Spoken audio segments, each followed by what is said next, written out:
Bonjour à tous, bonjour à tous. Bonjour David. Bonjour. Bonjour Nelson. Bonjour. Bonjour Bobby. Bonjour.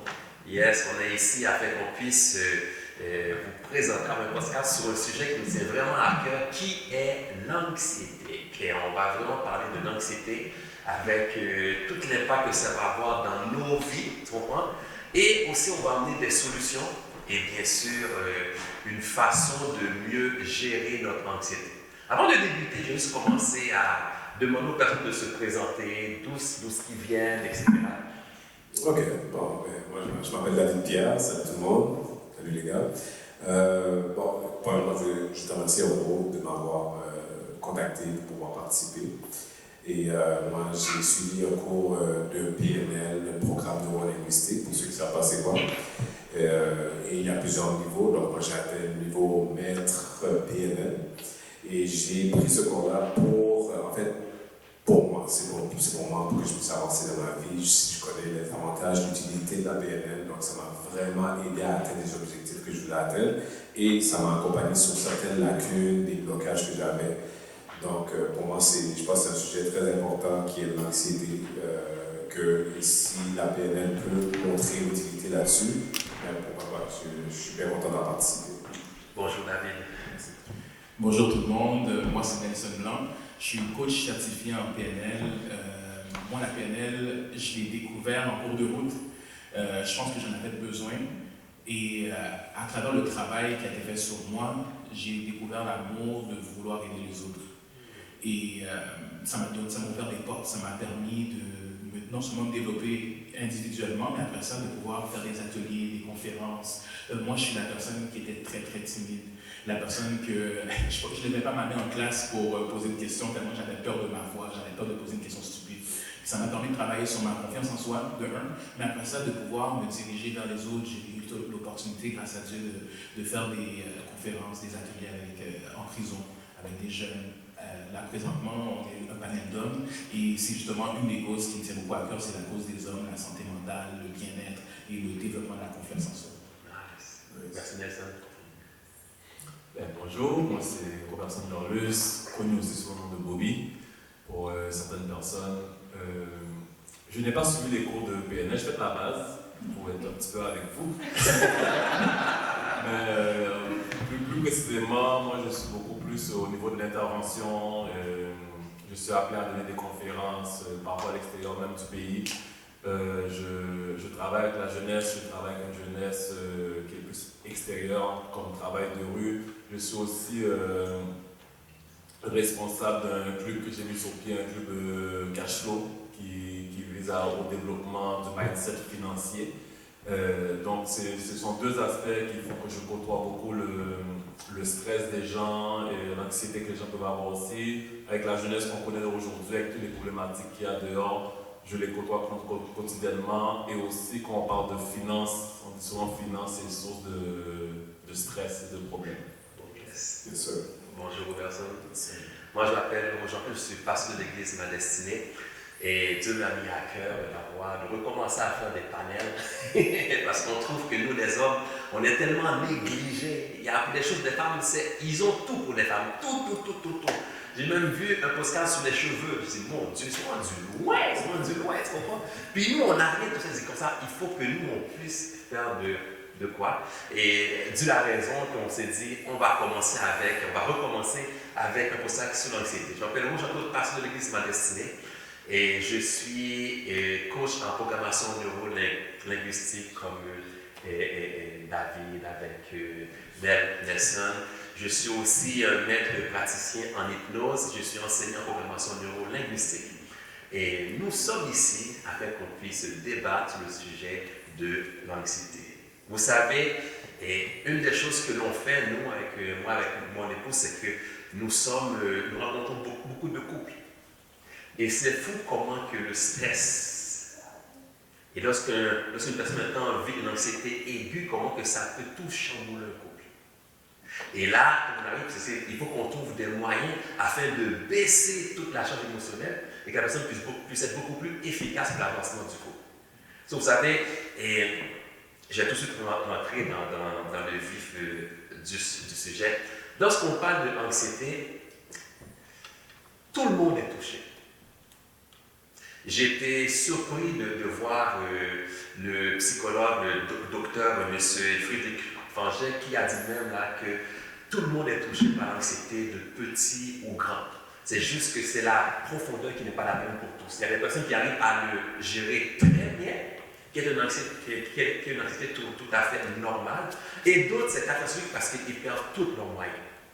So, si vous êtes une personne qui, avant d'exemple de laisser la maison ou quitter l'emploi, vous réfléchissez à plusieurs choses, tu comprends, puis vous revenez pour vérifier la porte à nouveau, tu comprends, pour éteindre les lumières, et vous faites ça plusieurs fois. Si vous êtes une type de personne que vous regardez le téléphone, puis lorsqu'une personne appelle, vous êtes en train de dire qu'est-ce qu'il appelle, qui appelle, qu'est-ce qu'il va faire, est-ce que c'est négatif?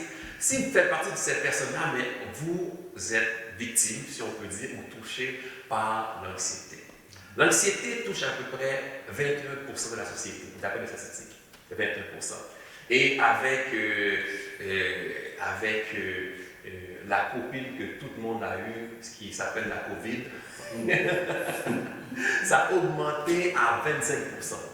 Ça veut dire sur 10 personnes, il y a 27% des personnes qui ont été touchées par l'anxiété et 4% de plus qu'avant. Tu comprends? So, ça englobe beaucoup de personnes. Sans parler du trouble de l'anxiété, que là maintenant ça touche 6% de toute la population.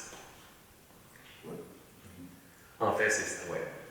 Une chose qui est intéressante aussi à voir au sujet de l'anxiété, c'est que souvent on fait la confusion entre anxiété et stress. Les deux, ils ont les mêmes actions, les mêmes réactions à l'intérieur de nous. On va penser à qu'est-ce qui pourrait arriver, qu'est-ce qui est arrivé. Mais juste pour vous donner un peu la différence, le stress, ça va beaucoup être basé sur qu'est-ce qui se passe aujourd'hui, qu'est-ce qui s'est passé avant. On a vécu une expérience, ça a créé une réaction à l'intérieur de nous, puis on a cherché des solutions pour pouvoir pallier à cette situation. Versus l'anxiété qui est beaucoup plus basée sur le présent versus vers le futur, qui est qu'est-ce qui va s'en venir. Si je prends ma voiture, est-ce qu'un policier va venir m'arrêter? Si je vais à la banque, qu'est-ce que les gens vont penser de moi? Est-ce que je dois porter tel vêtement? Puis, toutes ces petites questions-là qui virevoltent à l'intérieur de notre tête, qui nous amènent à avoir une réaction de défense et de protection, ça fait partie de ce canal qu'on appelle l'anxiété. C'est que je pourrais ajouter, quand on parle de stress, c'est quelque chose qu'on vit qui est là. Exemple, on voit un lion venir devant nous autres. On va courir. Sauf ce stress-là fait en sorte que c'est le stress de survie. Tu comprends? Et quand on trouve une personne qui est en dessous d'une voiture, puis tout d'un coup, on trouve la force pour lever la voiture. Et ça s'est vu encore. Ça, c'est le stress. C'est quelque chose vraiment que l'on voit. Tandis que l'anxiété, tout se passe à l'intérieur. Il n'y a absolument rien, mais on est en train de tout... Et on planifie le pire en plus qui peut arriver. Pas le pire, tu comprends? On va pogner en feu, accident. Il va me parler mal. Il va me battre. Tu comprends? Ou encore... en tout cas, c'est ça. Mais moi, j'aurais une question là-dessus. Est-ce que tout ça, est-ce que ça fait que quelqu'un est anxieux ou il a des crises d'anxiété? Ok, comme un dit l'identité, l'autre dit la réaction. Donc, tu sais, comme je veux dire, les gens, ils travaillent avec des gens dans le milieu de travail, ils vont dire, ok, cette personne-là est anxieuse. Mais est-ce que c'est parce que tu as vu faire des crises d'anxiété? Est-ce qu'elle le fait souvent? Est-ce que c'est permanent? Est-ce que tu peux pas savoir, tu vois, mais pour dire que quelqu'un est anxieux, moi je trouve, là tu mets une étiquette sur la personne, tu comprends? Fait que j'essaie de voir, est-ce qu'on peut départager quelqu'un qui est anxieux ou quelqu'un qui fait juste une crise d'anxiété. Moi, personnellement, j'ai eu une crise d'anxiété, de mon souvenir, dans ma vie. Mais est-ce que je suis quelqu'un d'anxieux? Non, mais j'ai eu de l'anxiété. Tu comprends? Fait que moi je veux juste savoir, est-ce qu'on peut dire que quelqu'un est anxieux parce qu'il a une crise d'anxiété ou c'est quelque chose qui est permanent chez la personne? J'ai eu à parler avec une amie, et elle m'expliquait justement son processus. Elle, aujourd'hui, elle dit qu'elle est anxieuse, et elle travaille là-dessus, mais elle a dit que pendant toute sa jeunesse, toute son enfance, elle avait ce sentiment-là, elle avait cette espèce de crainte, et elle définit l'anxiété comme versus le stress. Elle dit que le stress est quelque chose de réel, que tu dois gérer, alors que l'anxiété, c'est pas forcément quelque chose de réel. C'est que tu te crées un univers de peur, de problèmes potentiels qui peuvent arriver. Elle a dit souvent qu'elle était plus jeune, il y avait de la visite, elle restait en retrait. Les gens disent comme ça, ah, elle est gênée. Elle a gardé cette image-là dans sa tête. C'est vrai qu'elle est gênée, donc c'est ma gêne qui fait que je ne vais pas vers les gens. Puis en vieillissant, elle a réalisé que ce n'est pas la gêne, c'est parce qu'elle avait peur de qu'est-ce que les gens allaient dire, comment les gens allaient réagir, qu'est-ce que les gens allaient penser d'elle. Puis elle se faisait des films là. Si je fais ça, les gens vont dire ça, comme j'aime tout seul, on parlera comme. Aujourd'hui, elle dit avoir su ça plus jeune, elle l'aurait traité différemment. Aujourd'hui, elle est en train de traiter ça. Fait que ça a affecté tout un pan de sa vie. Donc je pense que l'anxiété, je ne pense pas qu'on peut identifier quelqu'un comme étant anxieux, la personne doit elle-même le dire. Ça, c'est ma différence. C'est difficile de faire la différence entre l'anxiété et le stress, à moins qu'on côtoie la personne régulièrement tous les jours. Puis on est en mesure d'avoir une définition claire, de pouvoir vraiment jouer avec l'information, de dire, OK, j'ai analysé, je t'observe, est-ce que ça ne serait pas ça? Mais officiellement, je ne pense pas qu'on est capable de pointer du doigt non, non, on ne peut pas. Et selon l'ordre, on prend des médecins, seulement un médecin, un psychiatre, un psychologue qui peut vraiment faire passer des tests pour savoir vraiment si on est une personne anxieuse ou stressée. Ou si on est en crise d'anxiété, ou si on a un trouble, vraiment un trouble d'anxiété. C'est seulement ça. Nous, on ne peut pas. Nous, on peut juste en parler, puis on laisse les médecins faire leur job, puis nous, on fait les nôtres comme ça. Personne ne s'écœure, tout le monde est content. Exactement. Oui, c'est ça, c'est sûr. Moi, comme je l'ai dit, j'avais parlé plus de témoignages, je parlais avec des gens, justement, qui ont eu des crises. J'en ai, dans ma tête, j'ai 3 personnes. La première, c'est une personne que j'ai rencontrée comme ça dans la rue, on parlait, tout ça, puis il disait que lui, ça fait longtemps, au moins dans la 30, je dirais qu'il est entre 30 et 40, début trentaine. Il disait qu'il faisait des grosses crises d'anxiété, vraiment, pour que ceux qui connaissent les caractéristiques, les grosses sueurs, le corps qui shake, il ne mange plus. Et tu vois, c'est quelqu'un qui est vraiment corpulent, mais que quand ça arrive, oublie ça, à la fin, c'est coupé. Il est allé voir les médecins qui lui ont prescrit des médicaments, bien sûr, sans faire mauvais exprès sur la médecine. Mais qu'ils font très bien ça tout seul, mais ils ont prescrit des médicaments, ça n'a pas fonctionné. OK. Puis lui, c'est un peu drôle son affaire parce qu'il regardait justement un podcast qui parlait de ça. Puis la personne qui a été invitée parlait de 10 suppléments qui conseillaient aux gens à les prendre pour combattre l'anxiété. Qu'est-ce qu'il a fait? OK, il a demandé à un de ses meilleurs amis qui s'appelle ChatGPT. Vous savez, la personne est soit dit n'importe quoi, ou est-ce que c'est assez, comment dire en anglais on dit accurate, okay? Que c'est assez, ça joue avec. Puis vraiment, effectivement, ChatGPT a répondu, il a donné les 10 suppléments que la personne parlait dans le podcast. Alors qu'est-ce qu'il a fait? Il est allé les chercher. Et puis les suppléments, c'est les B100, les calcium, magnésium, fer. Et il est allé chercher ça à la pharmacie et tout ça, c'est Mark Jameson. Puis pour lui, ça coûte $80 par mois. Ok, il en prend un et tout. Puis, ça a descendu son anxiété de, pour ne pas dire 100%, 99%. Oh, wow! C'est bon, j'aime ce résultat. La seule chose que j'ai là-dedans, c'est qu'il ne sait pas c'est quoi qui fait baisser l'anxiété. Est-ce que c'est le magnésium? Est-ce que c'est ci? Est-ce que c'est ça? Est-ce que c'est comment il a vécu avec sa famille? Comment son alimentation? Il ne sait pas.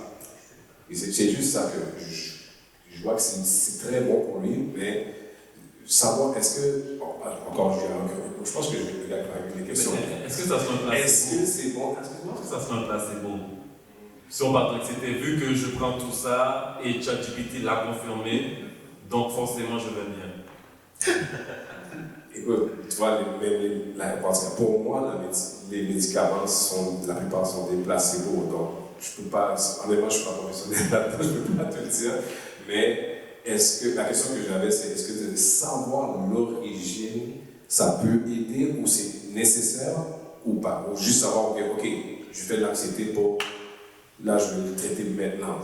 OK? Je ne sais pas comment vous voyez ça, si vous comprenez ce que je veux dire.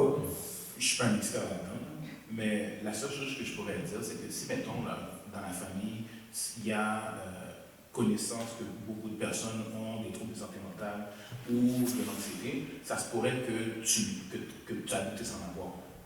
Donc, c'est sûr qu'il y a un suivi médical à faire, peut-être, je ne sais pas vraiment c'est quel expert qui va se spécialiser là-dedans, mais il y a un sujet à faire. Il y a des gens qui vont avoir un épisode. Moi, j'en ai eu un épisode. Je vais vous en parler. Mais tu sais, des fois, c'est un épisode où tu as besoin d'être calmé, rassuré, ou d'être juste. Des fois, c'est une réaction physique à une situation. Moi, dans mon cas, c'est que ma mère est rentrée à l'hôpital. Mais du jour au lendemain, comme elle a eu le souffle coupé, son cœur a arrêté, elle ne pouvait plus respirer, elle est tombée dans le coma. Puis, c'était quelque chose de vraiment inusité. C'est du jour au lendemain, ça arrive dans le métro. Donc, et moi, je l'attendais à la maison. Je pensais qu'on était censé se préparer un super ensemble et tout. Puis, elle n'est pas rentrée. Quelques jours après, quelques heures après avoir appelé la police, cherché, whatever, la police m'appelle vers 4 h du matin. Ils me disent: ah, mais Madame Blanc est à l'hôpital. Je m'en vais à l'hôpital, elle a les yeux qui virevoltaient à l'envers et tout. Donc, sur le coup, moi, j'ai un choc. Moi, je suis quelqu'un qui. Je me considère comme le chef de la famille. So, je vais toujours me positionner soit pour aider, soit pour supporter, soit pour trouver une solution. Mais là, je n'ai pas de solution principale. Je n'ai pas de contrôle là-dessus. C'est Dieu et le médecin. Donc, du coup, ma mère a passé un mois à l'hôpital avant de mourir. Un mois et demi avant de mourir. Et un soir, j'étais à la maison, puis moi, je suis asthmatique. Bizarrement, il y a toujours toutes les choses concordent tout le temps au même moment. Donc, ma pompe pour l'asthme, j'ai pris ma dernière shot ce soir-là. Là, j'étais comme: ah, mais j'en ai cherché une où j'en ai demain. Le même soir, mon souffle commence à se diminuer, ça se resserre. Puis mon cœur bat super fort. J'appelle ma copine de l'époque, je dis: hey, je me sens pas bien, est-ce que tu peux venir me prendre? Il y avait une méga tempête de neige. Là, j'appelle les ambulances, ils me disent: ah, mais on pourra venir, mais dans 52 minutes. Donc, 2 mois. Exactement. Il y a une grosse tempête, elle part de chez elle à 3h30 du matin, elle vient me chercher, puis mes mains tremblent, mon cœur tremble, tout tremble. Je peux pas, puis je me dis: ah, mais je peux prendre mon auto au pire. Mais juste prendre le volant est impossible parce que j'ai mes mains, puis j'exagère même pas, mes mains étaient comme ça.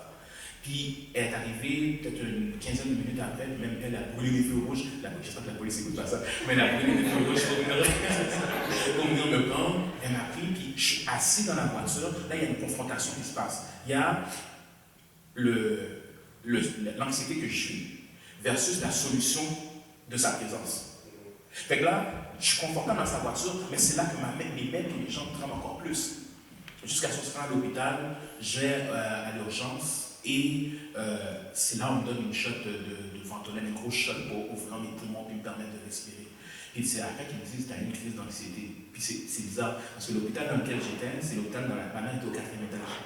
Elle était hospitalisée au 4e étage. Donc pendant que moi je suis dans l'urgence, je suis en train de me dire: est-ce que je risque de mourir? Puis toute cette situation-là, c'était un seul épisode par la suite, je n'ai plus. Mais il a fallu juste un moment où j'ai eu comme une crise aiguë. Donc, et il n'y a pas de connaissance d'anxiété ou de trouble mental dans ma famille. Donc, juste pour répondre un peu à ce que tu disais, tu sais, des fois, c'est un seul épisode, là. Puis après ça, ben, ça va. Wow. Quand on parle de l'anxiété, il est là sous plusieurs formes. On peut souffrir d'insomnie à cause de l'anxiété. On peut avoir le cœur qui bat, qui est plus que le stress. On peut avoir de l'angoisse, c'est une inquiétude profonde sur de quoi. On peut avoir de agoraphobie, c'est crainte des lieux publics, prendre la parole en public. Ou encore de la rumination. Oh mon Dieu, ça, on va en parler sûrement. C'est quand que tu commences à te faire des scénarios négatifs. Par rapport à ce qui va se passer, c'est seulement négatif, malheureusement. Puis aussi, il y a la question lorsque tu es en hyper-contrôle, tu veux tout contrôler. Ça aussi, c'est une forme parce que tu veux tellement pas être pris au dépourvu que tu checkes tout le monde. Tu comprends? Je ne veux pas dire qu'il y a des femmes qui sont comme ça, qui aiment contrôler. Il ne faut pas des crises de l'anxiété. Là, tu comprends? C'est juste que. Voici un décès, tout cette fois. Voici un décès. Moi, en parlant de femmes, je me rappelle une des crises que j'ai eues. C'est lorsque mon épouse s'en vient, elle me dit après le travail, n'oublie pas, il faut que tu passes acheter, il faut que tu passes faire la maquette, tu comprends? Parce qu'on va avoir besoin de viande, de ça. Tu sais, pour faire le souper. Il n'y a pas de problème. Il dit, t'es sûr? Il n'y a pas de problème. T'es sûr? Il dit, arrête là. Je dis, il n'y a pas de problème. Tu comprends? Il dit, ok, je m'en vais, là, je m'en vais au travail, je vais au travail. Écoutez, là, je pense que, qu'est-ce qu'elle m'a dit, je l'ai oublié en fermant la porte. Là, j'ai au travail, je fais mon affaire, tu comprends? Puis écoute, là, je travaille. Maintenant, on reste là à parler avec des amis. On parle, mais moi, j'oublie que, où ce que je dois passer, il y a une heure de fermeture, tu comprends? Si on continue à parler, puis tout d'un coup, j'ai dit, la bouffe.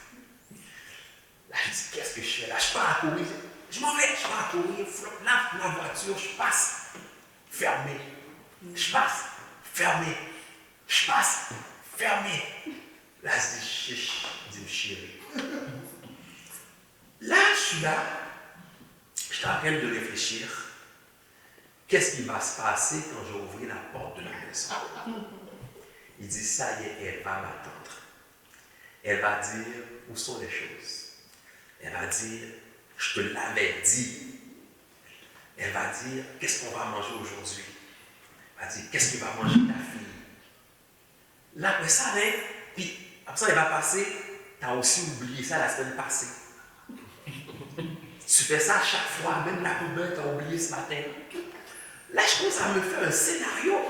Puis tout d'un coup, là, je me vois dans mon sous-sol, tout seul, dans le fait noir. Avec mon cellulaire, on fait Facebook. Je passe le temps. Il n'y a pas que le scénario qui vient. Pas que le scénario. Je dis, qu'est-ce que ça y est, je suis fini. Puis bien sûr, en pensant à ça, ben, tu sais, mon cœur est fait. Puis quand que vient le temps de franchir la porte de la maison, mon ami, on dirait que c'était comme moi contre l'armée rouge, là, tu comprends? Là, j'ouvre la porte, déjà, je suis déjà tout boosté avec tout ce qui me se fait dans la tête, tout mon scénario. Et dans le scénario, c'est moi qui est fautif, hein. Je suis fautif. Scénario, anyway, je suis vraiment, j'ai pas rien, j'ai pas rien. J'ouvre la porte, prends mon courage à deux mains, je suis prêt pour tout recevoir. J'ouvre la porte, viens. Puis quand j'ouvre la porte, je vois une odeur de nourriture. Là, ma fille qui nous a dit, bonjour papa. Marjorie dit, bonjour, on dit, ok, comment ça a été? Donc, ça a été bien, comme ça. Là, je suis là, puis je m'avance, tu comprends? Puis je suis comme, tu sais, quand tu marches sur des œufs, là, tu comprends? Tu dis, qu'est-ce que ça va éclater. Là, j'arrive, la nourriture est prête. Je dis, ok, je sais pas, c'est sûrement qu'elle a vu que j'étais en retard, tu comprends? Là, je dis, bon, Majo, pour la fête, écoute, Majo, les magasins ont fermé plus tôt.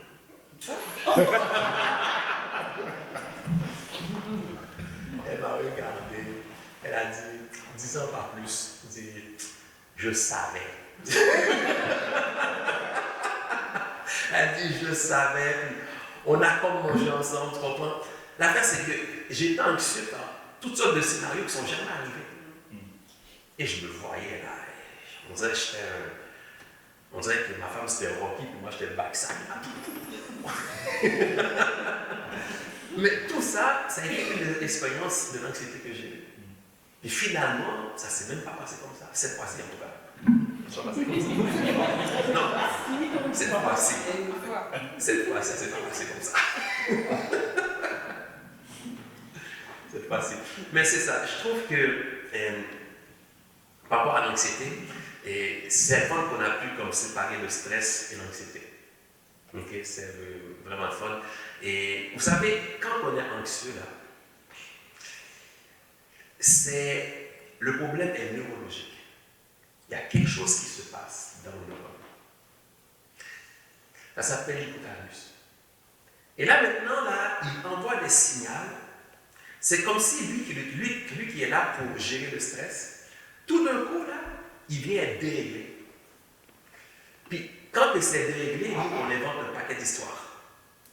C'est déréglé. Et c'est difficile quand on est en crise de dire, je vais me calmer, parce que quand tu commences à ralentir, c'est comme un train, hein, ça avance et ça n'arrête pas. Tu comprends? Et parmi les solutions, il faut arriver à régler ce qui a été déréglé. Sinon, on risque d'aller vers une crise d'anxiété. Et là, la crise, ça dure une couple d'heures, 2 heures maximum à peu près, mais quand même, c'est pas intéressant. C'est pas intéressant. Tu comprends? Donc c'est ce qui fait que c'est plus fort que nous, dans le fond.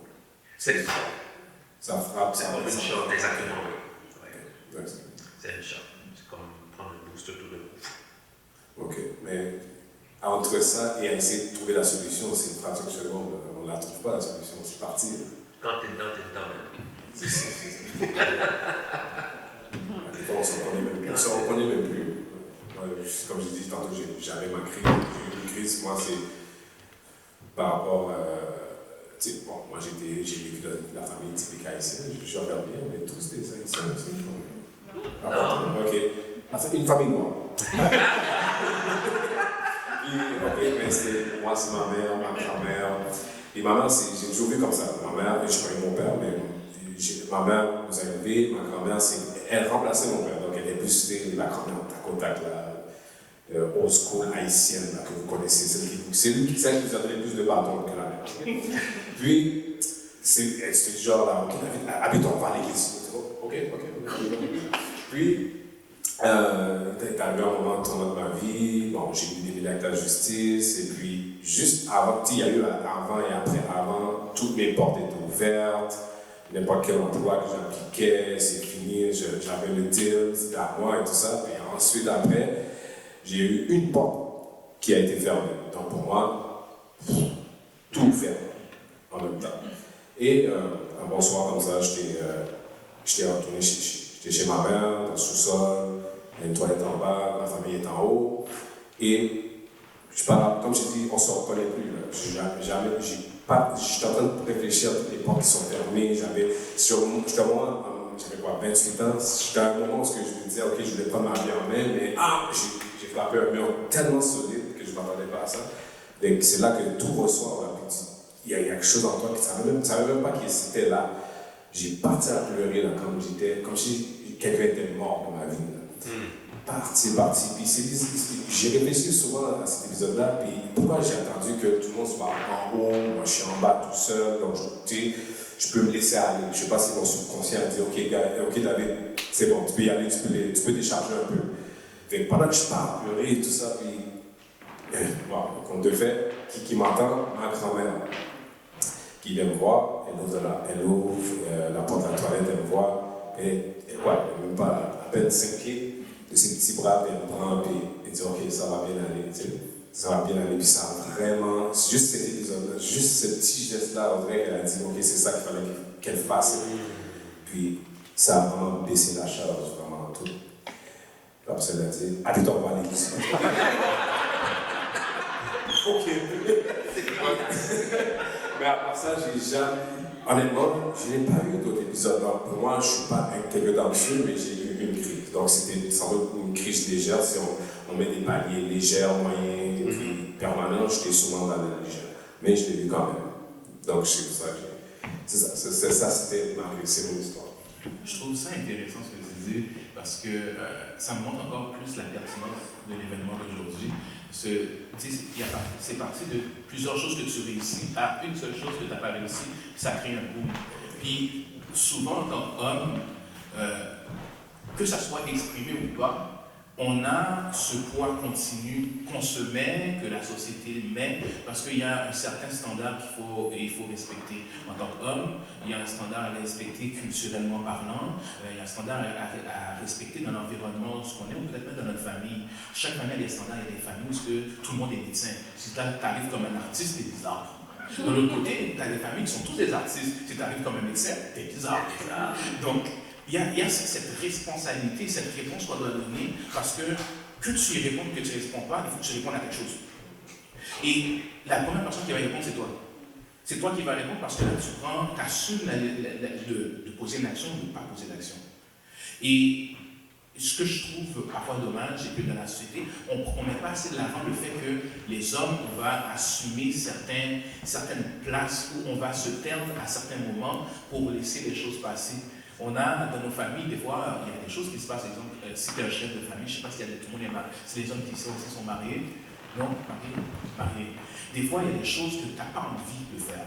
Il y a des choses que tu aurais dit littéralement à ta fille, va t'asseoir. Mais tu sais qu'en tant que père, de un, non seulement il va falloir que tu assumes tous les résultats de qu'est-ce qu'elle va faire, mais de l'autre part aussi, il faut que tu assumes que je suis son père, il faut que je sois là pour la protéger. Je ne peux pas juste dire je m'en fous. Et ça te met une charge parce que ça t'enlève de toi ta propre protection, ta propre sécurité.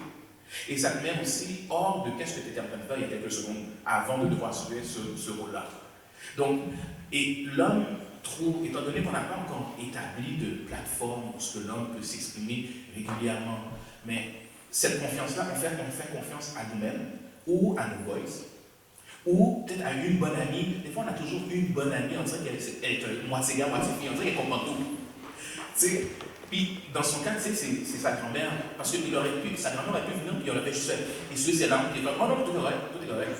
Mais il y avait une confiance qui a été installée. Et parfois, cette confiance-là, c'est difficile pour nous de la donner parce que quand tu donnes la confiance, mais en même temps, tu permets à quelqu'un de rentrer à l'intérieur de toi. Tu donnes accès à une vulnérabilité que si on pèse trop dessus, mais tu es blessé. Et là, c'est ton mécanisme de sécurité qui part en flèche, et là, tu es comme, OK, c'est quoi la solution, genre? Donc, je trouve que c'est important justement qu'on a des moments comme ça où les hommes peuvent se parler parce qu'on n'exprime pas nos peurs, nos craintes de la même façon. Et parfois, même la conjointe, notre sœur qui est devant nous, qui nous a vu grandir, parfois elle ne sait pas comment réagir à ces moments où finalement on explose. Là. Question? Oui, il y a des questions. Une des choses que vous comprenez aussi en tant qu'homme. Nadia. Il y a un des questions.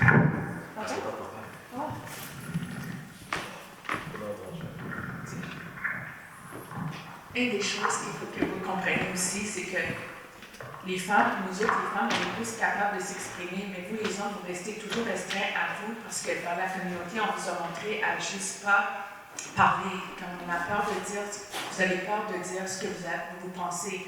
Parce que moi, j'ai des hommes. Exemple, moi j'ai un garçon de 26 ans, j'ai un garçon de 22 ans et j'ai ma fille de 16 ans. Et là, ce qui est important pour moi, je dis toujours à mes garçons, c'est qu'il faut que tu t'exprimes. Mes amis m'ont dit qu'un gars ne pleure pas. Non, tu as le droit de pleurer, tu as le droit de t'exprimer, tu as le droit de parler. C'est votre parole contre la sienne. Il faut être capable de briser ce silence et de le dire par vous-même. Puis beaucoup de vous autres, vous gardez tout en bas parce que les pères étaient absents.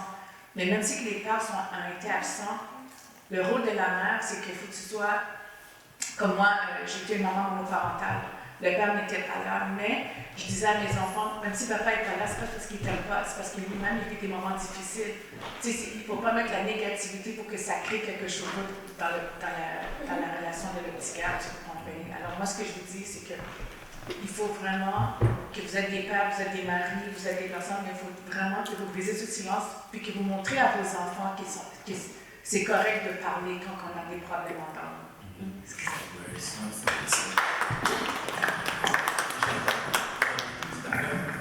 J'adore ton intervention et je pense que tu as raison. Je pense que souvent on va réagir à certaines, comme je disais tout à l'heure, certaines obligations sociétales ou certaines manières culturelles aussi, mais je pense aussi que parfois, je ne sais pas, les hommes, après ça je vous laissais parler à l'époque. Ah bon? Mais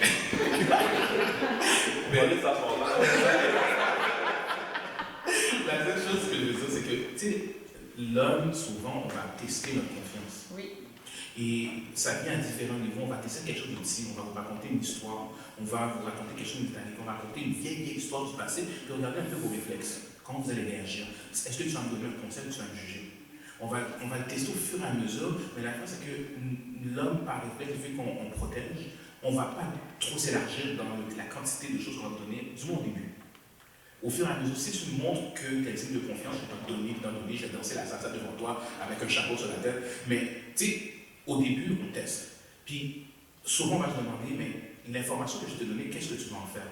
Et si tu me démontres que soit que tu vas mal agir avec ça, ou que tu vas me mettre, ou tu vas me reprocher quelque chose, ou même quand je te vois agir avec tes amis, tu sais, des fois, c'est tu parles avec tes girls, puis vous parlez ou vous riez de quelqu'un, mais nous aussi, on est comme, ok, mais si avec lui, elle va dire de moi, c'est comme ça. Et tu habites avec moi, donc toi, tu me vois encore plus dans un moment vulnérable. C'est vrai. on a besoin de pouvoir bien agir dans la société, entre guillemets, pour être comme, ok, ma femme, c'est une femme digne de confiance, et quand je dis quelque chose, ça, non seulement ça va rester dans notre boîte, mais elle va savoir quoi faire avec dans le futur. Bon, monsieur les gars, moi, j'aurais peut-être deux choses à mettre de l'avant. La première des choses que je vais en parler en deuxième, mais je vous le dis d'avance, j'avais un gros préjugé par rapport à tout ce qui est anxiété, parce que moi, je n'en ai jamais vécu. Donc pour moi, d'ailleurs, moi, les gens que j'ai vu vivre de l'anxiété, beaucoup, c'était les jeunes. Pour moi, c'est comme, c'est quoi ça, cette nouvelle jeunesse-là, n'importe quoi, c'est l'anxiété, c'est la faiblesse. J'étais beaucoup là-dedans. Et à force d'en côtoyer, de discuter, de parler, je commençais à comprendre les différences. Puis ce qui est drôle ou ironique, c'est que par la suite, il est venu m'en parler. Donc j'avais déjà cheminé avant qu'on m'en parle. Donc c'est déjà ça qui est bien. Mais ce qu'elle parle aussi par rapport au fait que les hommes doivent parler et tout. Moi, je pense que j'ai cette grâce-là de comment j'ai été élevé, que ce soit ma mère, ma grand-mère, ma famille en général, qui fait que je pense que c'est ça qui me présente que j'ai jamais vécu d'anxiété en tant que telle, parce que je crée pas, puis j'espère que ça va durer comme ça, parce qu'on sait jamais, on connaît pas l'avenir. J'espère de pouvoir continuer à agir de cette manière-là. Je peux vivre du stress, mais c'est sur des bases réelles, sur des prises de solutions, des prises de décisions. Mais l'anxiété, j'ai jamais eu à vivre ça. Puis quand j'écoute les gens parler, quand j'ai vu des jeunes vivre ça, je ne le souhaite pas non plus pour moi-même, là, donc c'est sûr, mais on a eu un incident familial il y a 15 mois, comme notre fils est décédé, il a été assassiné, pour être plus précis. Puis, en tant qu'homme, je ne recevais pas le même retour. Au point tel où il y a une femme, elle m'a dit, je ne peux pas dire ça à ta femme, mais je peux te dire à toi parce que tu es un homme, tu es fort. Et elle m'a déversé toute sa poubelle. Et toi, tu reçois ça, puis tu peux définitivement pas aller le raconter à l'autre, donc t'avales. Parce que tu ne peux pas aller dire ça à la femme à côté. Non, elle est à terre. Je sais la qualité, je sais la charge de qu'est-ce qu'on vient de me donner. Je ne peux pas partager cette charge-là avec elle. Et le pire, c'est qu'elle t'a déjà prédéfini que tu es fort. Et ça, c'est, je vous dirais, elle est une parmi beaucoup d'autres. C'est ça le problème. Oui, ça l'est le problème. C'est un problème, sauf que on a cette qualité ou défaut, ça dépend des situations, des moments, où ce qu'on doit protéger l'autre. Moi, ayant reçu ces phrases-là, je me suis dit, si moi je reçois ça, puis ça me frappe comme ça, je ne me vois pas aller lui dire, regarde qu'est-ce que l'autre m'a dit. Tu l'avales. Puis ça, ce sont des choses qui font que je pense que peut-être ne pas avoir une base différente, je serais peut-être tombé dans ces situations d'anxiété et tout, parce que avant toutes ces histoires-là, moi j'avais l'habitude de, quand je vois que j'ai besoin de décompresser, je loue un chalet, je partais tout seul. J'ai aucune misère à faire ça, je partais à tous les 3 mois, puis d'ailleurs c'était des conditions de mariage. J'ai dit, moi, tu sais, je pars à tous les 3 mois, tous les 4 mois, puis c'est ça, c'est non négociable, et puis c'est clair et net, je partais, puis moi, quand je fais ça, je me ressource, je suis bon encore pour un temps. C'est peut-être ça qui m'a préservé de beaucoup de situations. Fait que fait que c'est ça, ça dit, mais c'est que quand on vit des situations comme ça, on a beau dire qu'est-ce qu'on veut, on a beau la femme, ta femme, ou les gens peuvent proposer comme ça, oui, tu peux parler, ça t'exprimer, mais la société ne veut pas ça. La vérité, la société ne veut pas. La société va te dire, tu peux parler, quand tu commences, elle va te dire, mais le garçon sourd. Fait que c'est, sois un homme. Tu vois, moi, qu'est-ce que. C'est ça. Il a fait son 2 minutes. Vous savez, qu'est-ce qui m'a permis de vraiment voir l'impact de ce qu'on appelle l'anxiété? C'est justement un très bon ami de notre fils, qui lui vivait déjà de l'anxiété avant. Je l'ai vu, il est venu nous voir, il était en sueur. Il tremblait, il regardait partout. Il n'était pas capable de... Puis quand il vient, c'est un privilège. Il vient, il va peut-être faire 5 minutes, 10 minutes, peut-être 1 heure. Le temps qu'il le fait, c'est un privilège. S'il vient, il vient. Puis j'ai commencé à regarder un autre regard les autres. Puis j'ai commencé à voir autour de moi tous les jeunes.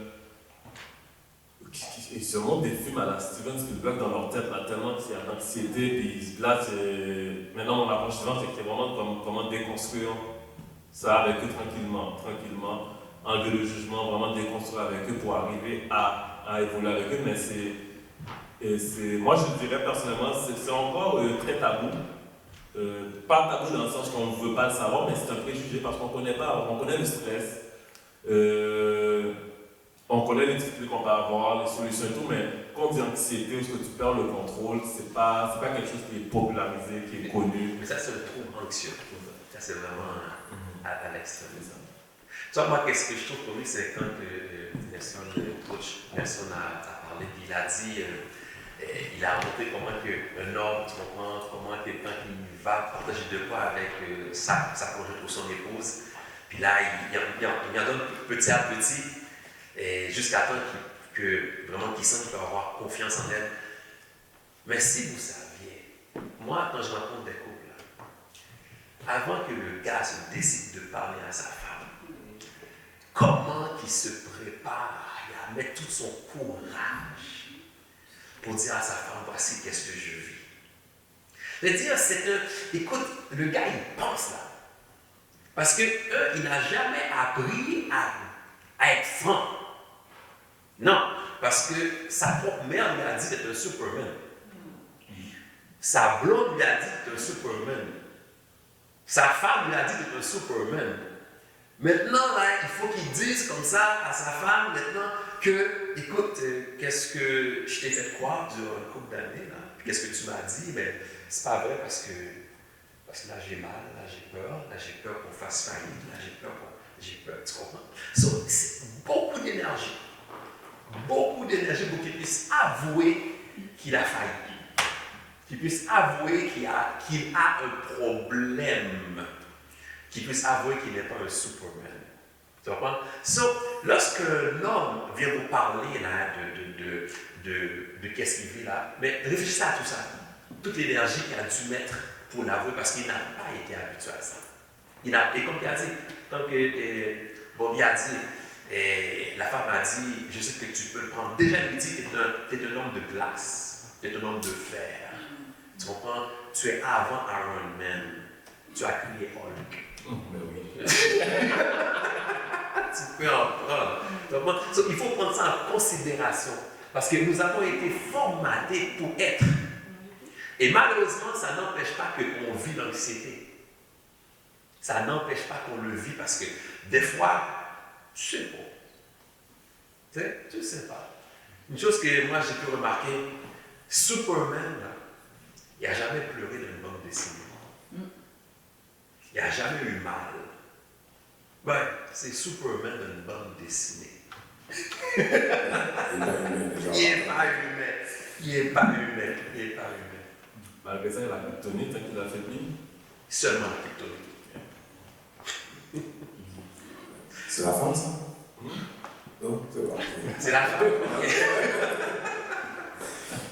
Mais moi, ce que j'en suis maintenant, je suis vraiment, comment je pourrais dire, moi je suis plus à regarder les routines du matin, ok? Bon, on va parler tantôt de la PNL, son utilité, on va montrer une technique et pour que les gens sachent c'est quoi vraiment, que ça mange quoi la PNL pour le soir.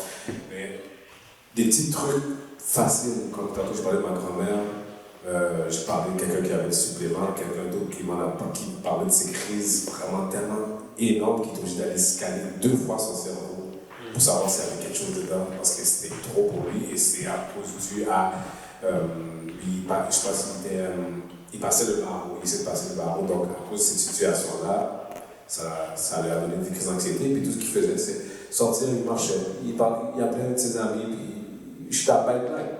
Puis ça le calmait.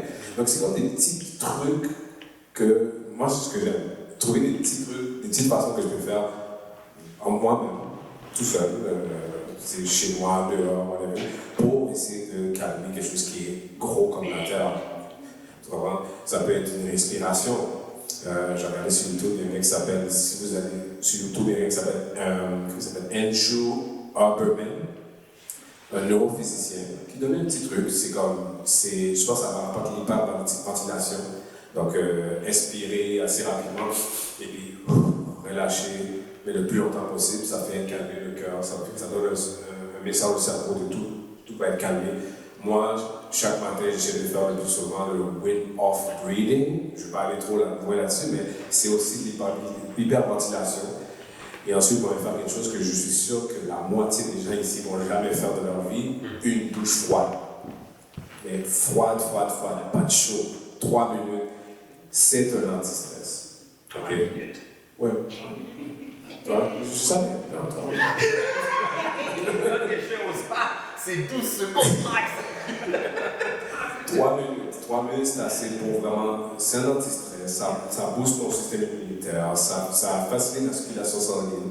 Tout ça sont des antidépresseurs. Voilà, les naturels. Une fois mort, là, il n'y a plus de stress.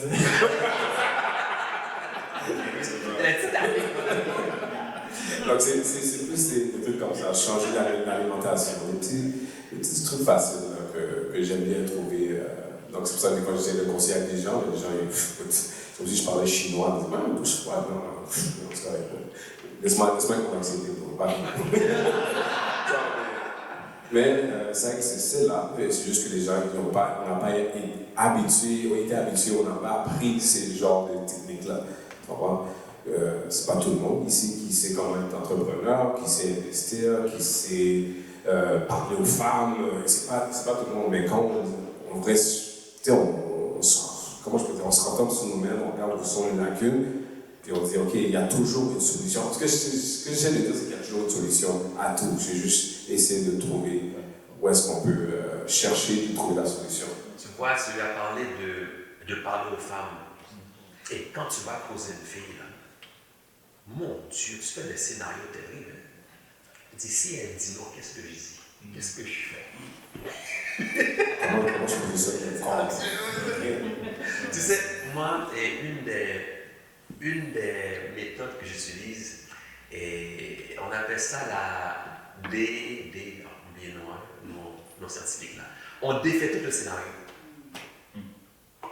À la fin, je me dis, OK, je dis très bien, est-ce que ça va vraiment arriver? C'est quoi le pourcentage que ça va arriver? Là, je dis, OK, si ce serait une autre personne, comment que lui il aurait fait le scénario? Finalement, il y a tellement de scénarios possibles que tu dis, à la fin, là, fuck off, man. Tu comprends? J'y vais et je me dis, sac passé, passé. Et bien souvent, tous les scénarios négatifs n'arrivent même pas. Il y a autre chose que je n'avais même pas pensé. Là, je suis sûr de dire, oh, tu comprends? So, juste de défaire tous les scénarios, de voir vraiment que dans un monde réel, non imaginaire, réel, il y a tellement de variations, il y a tellement d'options. Tu comprends que qu'est-ce que j'imagine, je ne m'attends pas que ça arrive. Et qu'est-ce que j'ai remarqué, moi? Qu'importe la rencontre maintenant que je fais, je dis ça passé. Tu comprends? Que ce soit avec collègues, conflits, patrons, madame, petit monde, voisin, ça passé. Tu comprends? Puis bien souvent, le scénario que j'ai fait là, ça passe même pas. Oui, d'accord. J'ai une question pour vous. Vous allez parler un peu de l'authenticité. Je sais que tu arrives un peu en retard parce qu'il fallait que je m'en aille plus, mais j'ai une question. Comment vous faites pour travailler votre collectivité émotionnelle? Alors là, vous allez parler de tous les problèmes que vous avez passés à travers. Vous êtes des hommes, entrepreneurs, maris, je sais pas, et tout.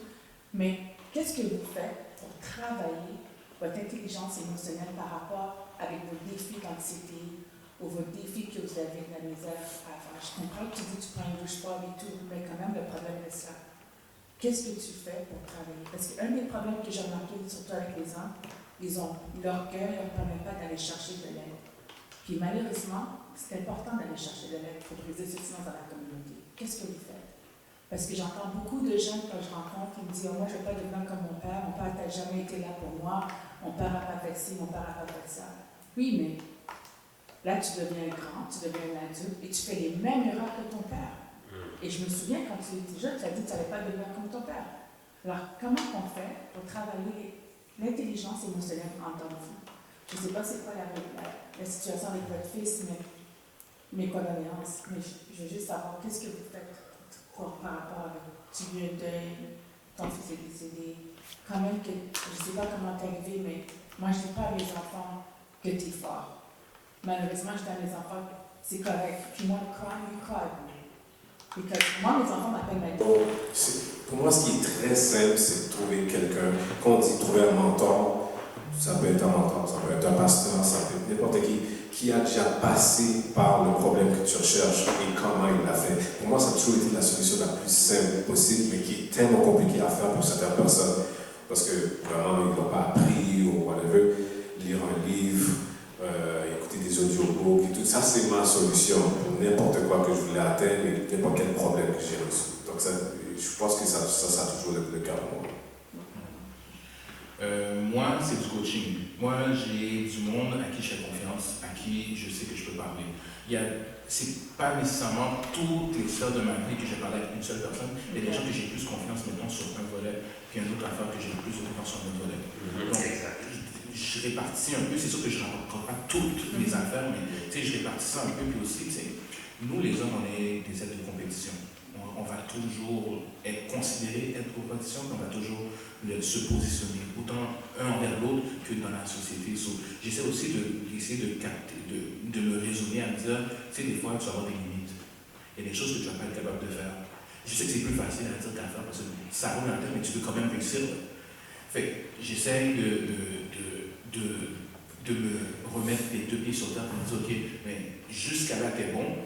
Mais après ça, c'est plus difficile d'aller chercher l'aide pour.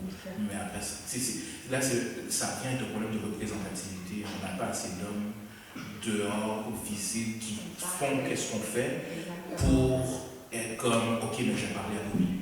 Parce que Bobby, c'est un expert dans les finances, dans le mindset finance. Dès le moment où tu t'envoies, mais là, après ça, c'est plus facile, c'est un témoignage. C'est bon de donner des témoignages quand vous êtes en contact avec des mentors et whatever, parce que justement, si je fais confiance à Bobby, après ça, et je dis aux gens, on n'est pas voir Bobby, mais c'est plus facile après ça, par la suite, de non seulement l'idée aussi dans sa business, mais aussi de faire que plus de gars aient un mentor ou quelqu'un qui sont comme, OK, même si je ne parle pas à Bobby, mais je regarde comment Bobby bouge. Donc moi, j'observe un peu mes mentors. Yeah. Moi, j'ai plusieurs mentors. Par rapport à la discipline, et que ce soit par rapport à l'immobilier, j'en ai 2 mentors que je peux appeler à 3 heures du matin. Ils sont là, ils disent, qu'est-ce qu'il y a, oh? J'ai dit, mais voici qu'est-ce qui arrive. J'ai dit, OK. Il dit, viens me voir à telle heure, comme ça, il me prend, on va faire un tour de voiture, là, il me parle de toutes choses. Par rapport, comme je dis, par rapport à l'immobilier, par rapport au couple. Bien que moi, j'aide des couples, mais moi aussi, j'ai mon thérapeute de couple. Quand j'arrive là, je dis, écoute, voici. Il dit, OK, il n'y a pas de problème. Bingo. Tu sais, c'est pareil. Et même pour ma profession, il y a du monde que j'appelle. Tu vois, parce que si je veux avancer et je suis bloqué, c'est ma recherche je ne peux pas dire de perfection, mais plutôt de trouver des personnes qui sont expérimentées, qui ont passé par où ce que moi je passe présentement et qui peuvent me donner autre chose que qu'est-ce que moi je trouve dans les livres. Tu comprends? Qui peuvent me partager leur connaissance. Et lorsque la personne me partage sa connaissance, maintenant je dis OK, parce que tu as passé par là, elle dit si je prends ta stratégie, j'ai beaucoup plus de chance si que je suis bloqué d'aller te voir que toi tu puisses m'aider à me débloquer parce que tu as déjà passé par là plutôt. Moi, c'est ma stratégie que j'emploie. Écoute, j'ai plusieurs personnes là, que je sais que quand je vais les voir, qui sont assez ouverts pour me dire, exemple, j'ai fait faillite 3 fois. Ils sont assez ouverts pour me dire, écoute, ma femme m'a mis dehors 2 fois déjà. Ils sont assez ouverts pour me dire, comment? Ils disent, écoute, voici, mais voici. Oui, je suis tombé, mais voici maintenant que je me suis relevé. Et qu'est-ce qui est plus beau, c'est quand il dit, j'ai fait ça, mais fais pas ça toi. Il dit non, fais pas ça. Parce que j'ai fait ça, puis ça n'a pas été correct. Je pensais être correct, mais ça a été, non, fais ça plutôt, tu comprends? Après une fois, écoute. commence à faire des rénovations, on fait tout correct. Tout est bien. Écoute, j'ai suivi les ABC là. Tu comprends? J'ai tout fait. Qu'est-ce que je devais faire?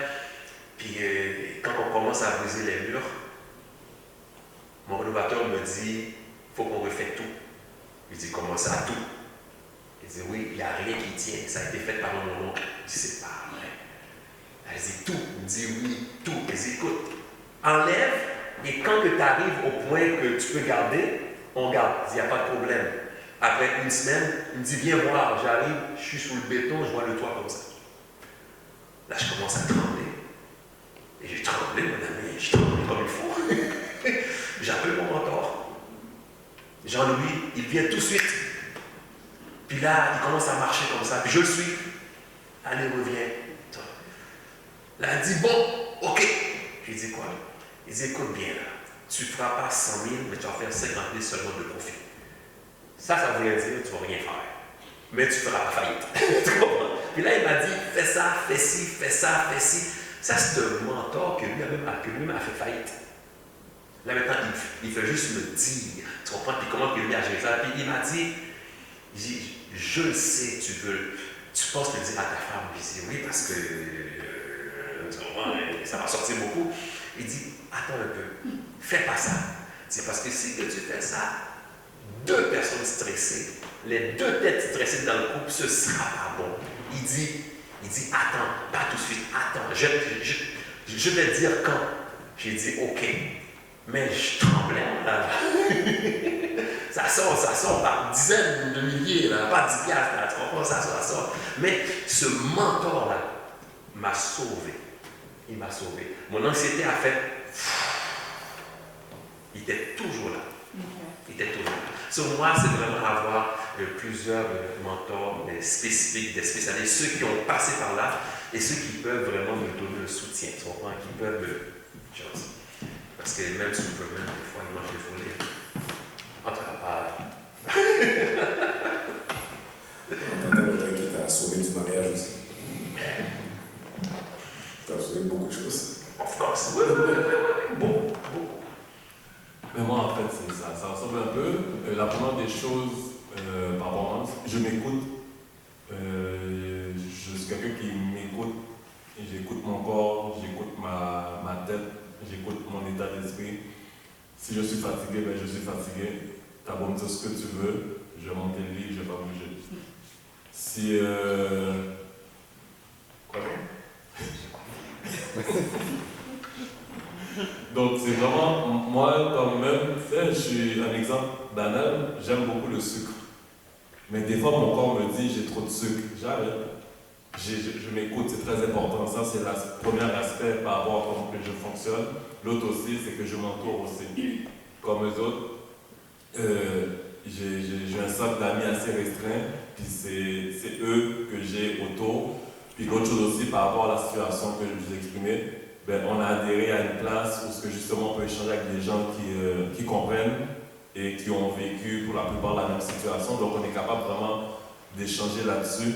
Et aussi par ma fonction, je suis aussi intervenant, travail de rue. Je suis amené à justement amener les gens à consulter, à prendre des services, à évoluer dans différents aspects de leur vie. Donc je suis pour ça, je suis pro ça. Mais malheureusement, il y a très peu de services pour les gens. Très peu de services. J'ai eu à placer à un moment donné un monsieur qui a été mis à la porte, qui était dehors par la belle-mère des enfants et tout, avec les enfants sous la pluie. J'ai appelé à plusieurs endroits. Ils étaient prêts à prendre les enfants, mais pas le monsieur.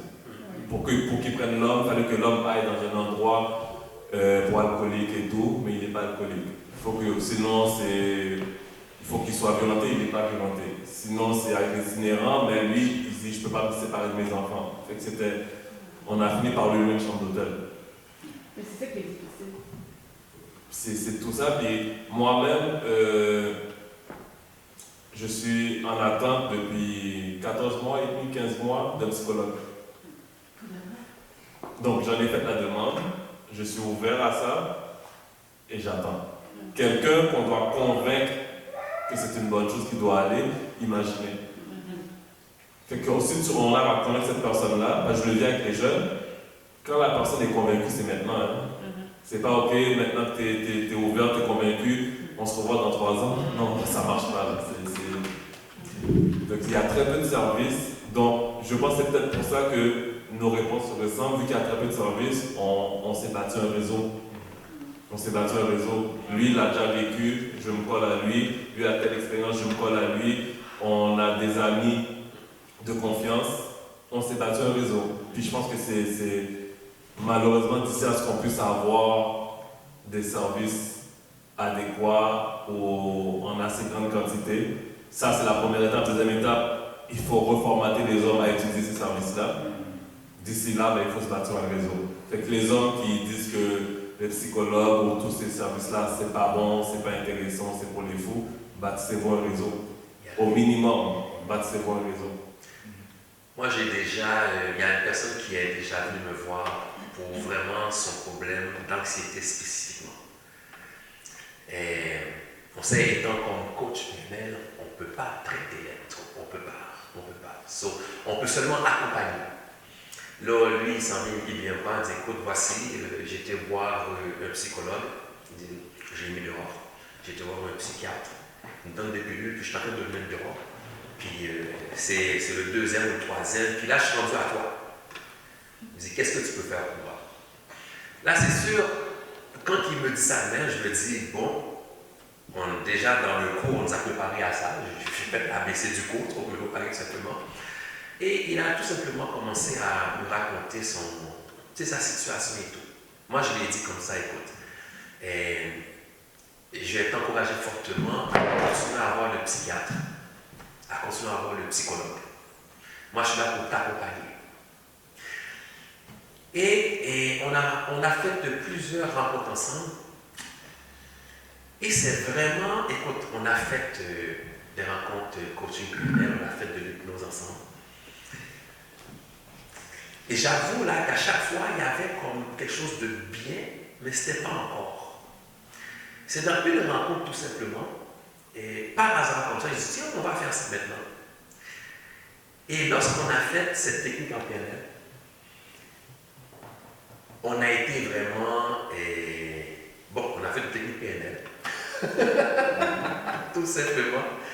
Et lorsque je lui dis maintenant, c'est que tu te projettes plus tard. Tu fais la même stratégie qu'avant, tu te projettes plus tard. Quand tu viens pour prendre le téléphone, pour appeler, qu'est-ce que tu ressens? Il dit, je ne ressens rien. Il dit, ok, maintenant, fais autre chose, une autre chose que normalement tu devrais être anxieux. Parce que le gars, il ne travaille plus à cause de ça. Il ne travaille plus. Tu comprends? Il a dit, comme, mais non, j'arrive pas. Là, il me regarde. J'ai dit, bon, il dit, écoute, mais on dirait que ça va mieux. Il dit, continue à prendre des médicaments, continue à voir ton psy, puis ton psychiatre, tu comprends? Puis écoute, au besoin, on va se revoir. Tu vois, quand je l'ai rencontré, j'étais vraiment comme un aide. J'étudiais tout ce que j'avais comme compétences, PNL, hypnose, tu vois. Et j'étais content que lui m'a dit comme ça qu'il se sentait bien. Mais laissez-moi vous dire que pour arriver à là, il a fallu qu'il me fasse confiance. Il a fallu qu'il puisse me parler des choses qui s'est passées. Il me parlait de façon ouvertement, dans son enfance et tout. Il a fallu que vraiment que je brise ce mur de non-confiance. Tu comprends, ce mur de être suprême, tu comprends, qu'on lui a dit qu'il était, pour que finalement il puisse s'ouvrir et commencer à partager avec moi. Tu sais, qu'est-ce qu'il a vécu et qu'est-ce qu'il vit. Moi, c'est l'expérience que j'ai eue vraiment étant comme professionnel. Ça laisse à dire qu'il y a quand même des solutions intéressantes afin qu'on puisse se départir, se soigner par rapport à ça. Comme je dis, les psychiatres sont importants, les médecins sont importants, les psychologues sont importants, puis nous on accompagne, tout simplement. Il y a, on a parlé des causes de l'anxiété. Tu avais commencé à parler, tu avais parlé de la biologie, le fait qu'une personne a déjà été anxieuse dans la famille. Tu comprends? Puis on arrive à développer ça. OK? Oui, il y a l'aspect biologique. Et vu que tes parents ont eu ça, etc., quelqu'un que tu es en contact avec, bon, tu peux de façon, disons que de façon, on va dire, ADN, OK? ADN, le manifester. Il y a aussi une autre cause qui est la cause de l'éducation. Quand on surprotège une personne, on l'empêche de faire face à la vie. On ne la prépare pas à faire face à la vie. Et là, une même chose fait que ça devient catastrophique. Tu enlèves son téléphone, ça y est, tu comprends, comme ça, sa vie est finie. La cause de l'éducation est là. Les traumatismes, qu'est-ce que tu as vécu dans ton enfance? Moi, écoute, j'ai connu une personne que lui, son problème, c'est une personne qui était quand même, il y avait des os. Le gars était strong. Tu le voyais là, il était vraiment fort. Il avait un corps sans battre du fer là, il était costaud. Mais le monde le traitait gros. Et ça le dérangeait. Puis lui, il mettait du linge ultra serré. Je pense que c'est lui qui a inventé le stretch. Toutes ses chemises étaient vraiment là, serrées. C'est comme s'il voulait montrer qu'il dit, écoute, mais non, je suis pas bon, regarde, le médium me fait. C'était ça son langage, tu comprends? Indirectement.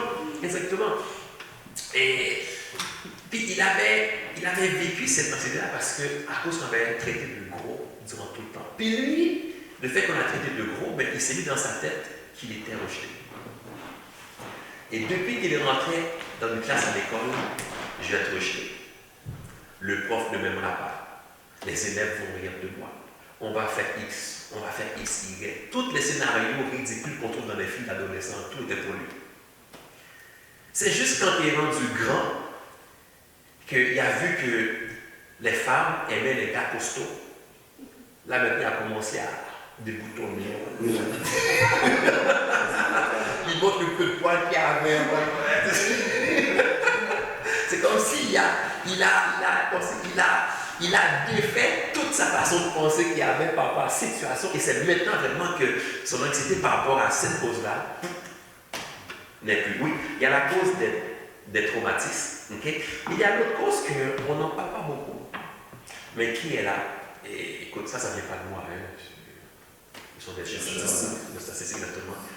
Qui est l'angoisse par rapport à la mort. L'angoisse par rapport à la mort. Quand on commence à penser à la mort, ça y est. Et on se fait des scénarios, surtout quand on se demande qu'est-ce qui va se passer, où est-ce qu'on va aller, comment on va mourir. Est-ce qu'on va mourir seul? Surtout lorsque tu sais que tu n'as jamais pris le temps de créer des liens avec tes enfants, avec ta femme ou tout le blog que tu as eu. Là, tu dis comment est-ce que je vais finir tout seul? Qu'est-ce que je vois dans les hôpitaux? Ça, c'est une autre cause qui crée énormément d'anxiété. Mais on n'en parle pas. On n'en parle pas parce que tu vas mourir. Accepte-le là. Yeah. Mais voici les causes. Les causes, il y a biologie, éducation, traumatisme et l'angoisse par rapport à la mort. Par rapport à la mort. C'est quatre causes qu'ils ont pu découvrir par rapport à ça. Est-ce qu'il y a d'autres questions? Nadia, quand bébé a bon manger. Voilà.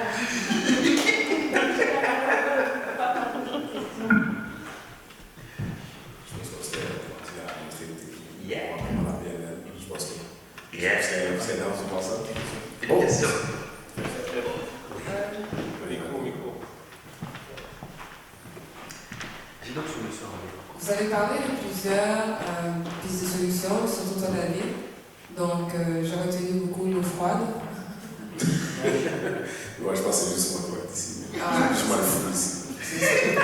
Mais ce que je me posais comme question, c'est que justement, étant donné qu'on vit dans une société qui est très stressante, et aussi qu'on voit que l'augmentation de certaines problématiques, que ce soit consommation, violence et tout, qu'est-ce que vous aurez quel conseil que vous aurez à donner aux gens? Oui, j'ai entendu que certaines médications, s'entourer d'un réseau, mais on s'entend que dans la communauté, en ce moment, je ne sais pas quel est le pourcentage de gens qui pratiquent ça, parce qu'il y a vraiment plusieurs barrières. Et aussi concrètement, c'est difficile de dire à quelqu'un prends une douche froide quand la personne est devant toi en train de trembler. C'est vrai? Ouais, c'est vrai. On ne peut pas lui dire non plus, va acheter des médicaments chez Jean Couture. Fait que concrètement, il arrive qu'on le voit que les gens, d'un moment à l'autre, ils pètent une coche ou ils sont en crise d'anxiété. Et on n'est pas nécessairement toujours équipés pour justement réagir sur le coup. Après, on peut leur dire oui, quand on les calme, on va les conseiller. Mais sur le moment même de la situation devant nous, qu'est-ce que vous conseillez? Ce que je vois, c'est quelque chose. Sorry? Je vais répondre à la question parce que j'étudie de là en ce moment, mais 66% des gens qui sont en crise en ce moment, des gens qui sont en crise en ce moment,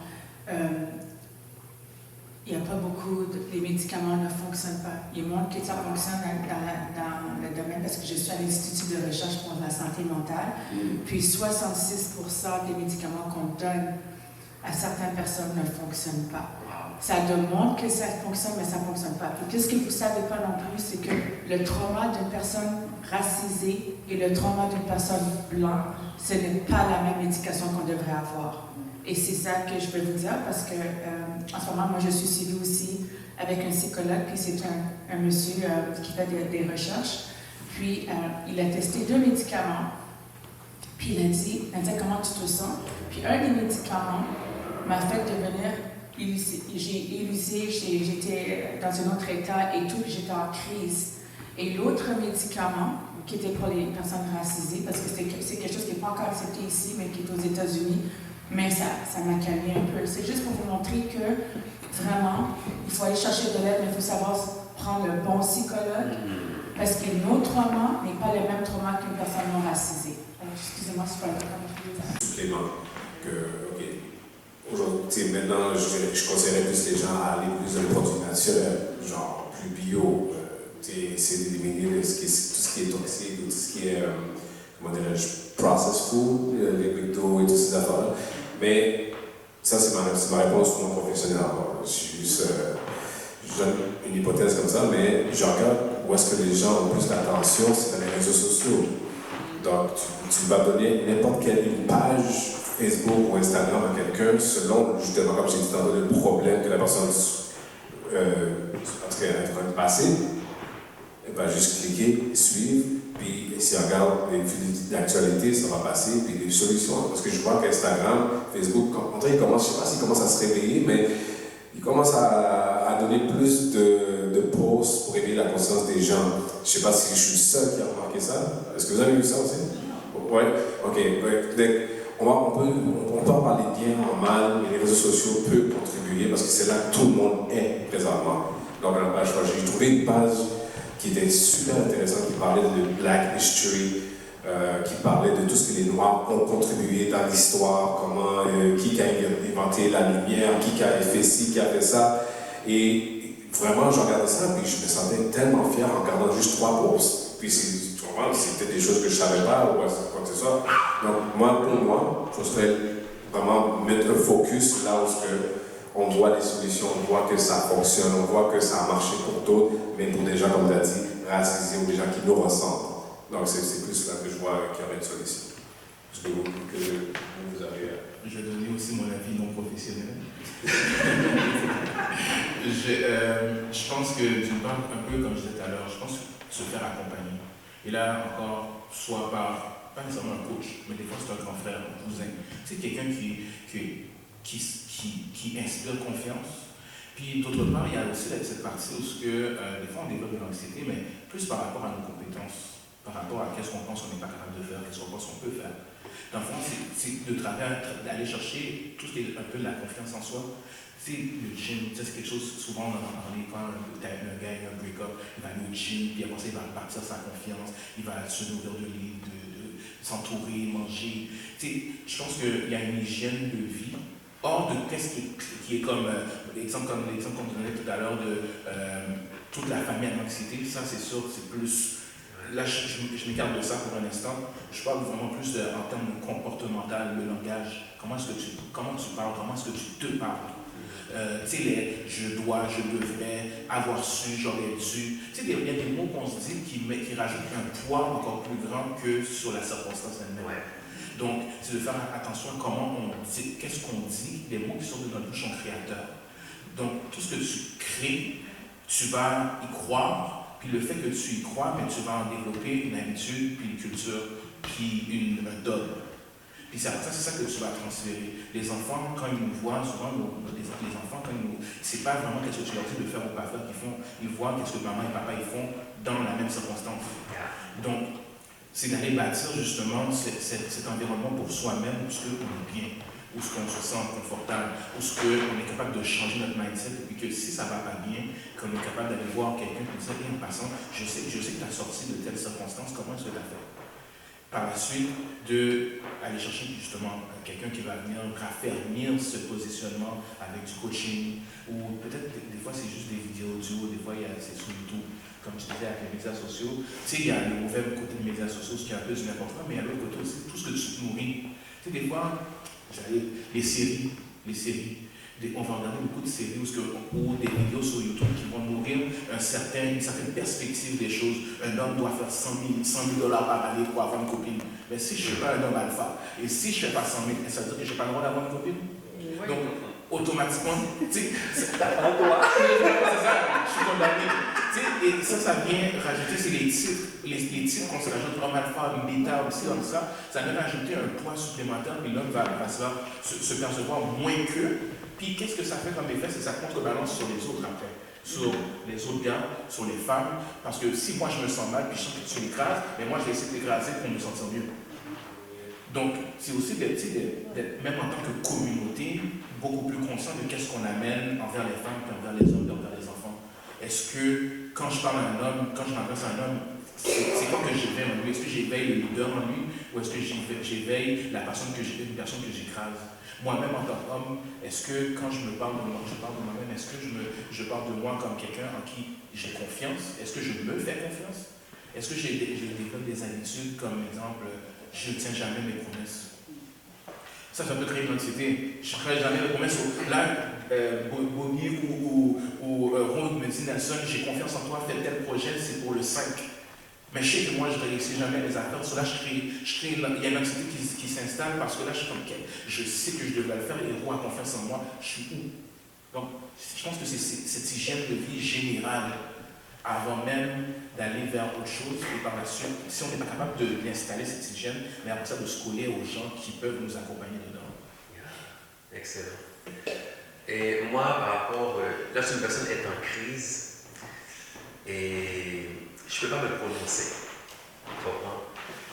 Parce que je n'ai pas encore vécu ça, une personne en crise, sauf moi-même. Okay. Mais c'est pas en tout cas, c'est pas une crise élevée, là, c'est une crise. Et qu'est-ce que moi je pourrais dire, c'est de te poser comme question, et c'est ce que moi je fais souvent aussi. Et lorsque j'arrive dans une situation, je me dis, ok, si un tel serait là, qu'est-ce que lui, il t'aurait dit par rapport à ce que tu vis? Si ton grand frère serait là, si ton mentor, qu'est-ce qu'il t'aurait dit? Si ton père, toutes les personnes qui sont importantes pour toi. Ça fait en sorte que lorsque je me dis, si un tel serait là, automatiquement, c'est comme si un tel, je le vois me parler de moi. Et là, il me fait voir une autre perspective. Et automatiquement, là, je vois que qu'est-ce que moi je vis, c'est tellement de personnes qui... Qu'est-ce que moi je vis, c'est réel. Parce que l'anxiété, c'est ici que ça se passe. C'est ça, tu comprends? Et c'est comme si on s'imagine qu'un lion vient parce que le lion n'est pas là. Mais on s'imagine tellement fort que ça dérègle tout notre système. Puis là, maintenant, on s'en va dans quelque chose qui est énorme. Tu vois? Moi, c'est une technique que je pourrais dire pour gérer ça. Il y a une technique qu'un des psychiatres a dit comme ça, lui, qu'est-ce qu'il emploie beaucoup, c'est la technique de la chandelle.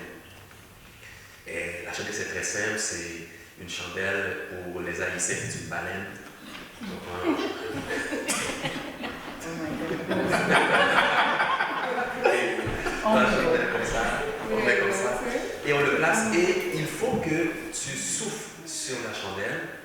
sans l'éteindre.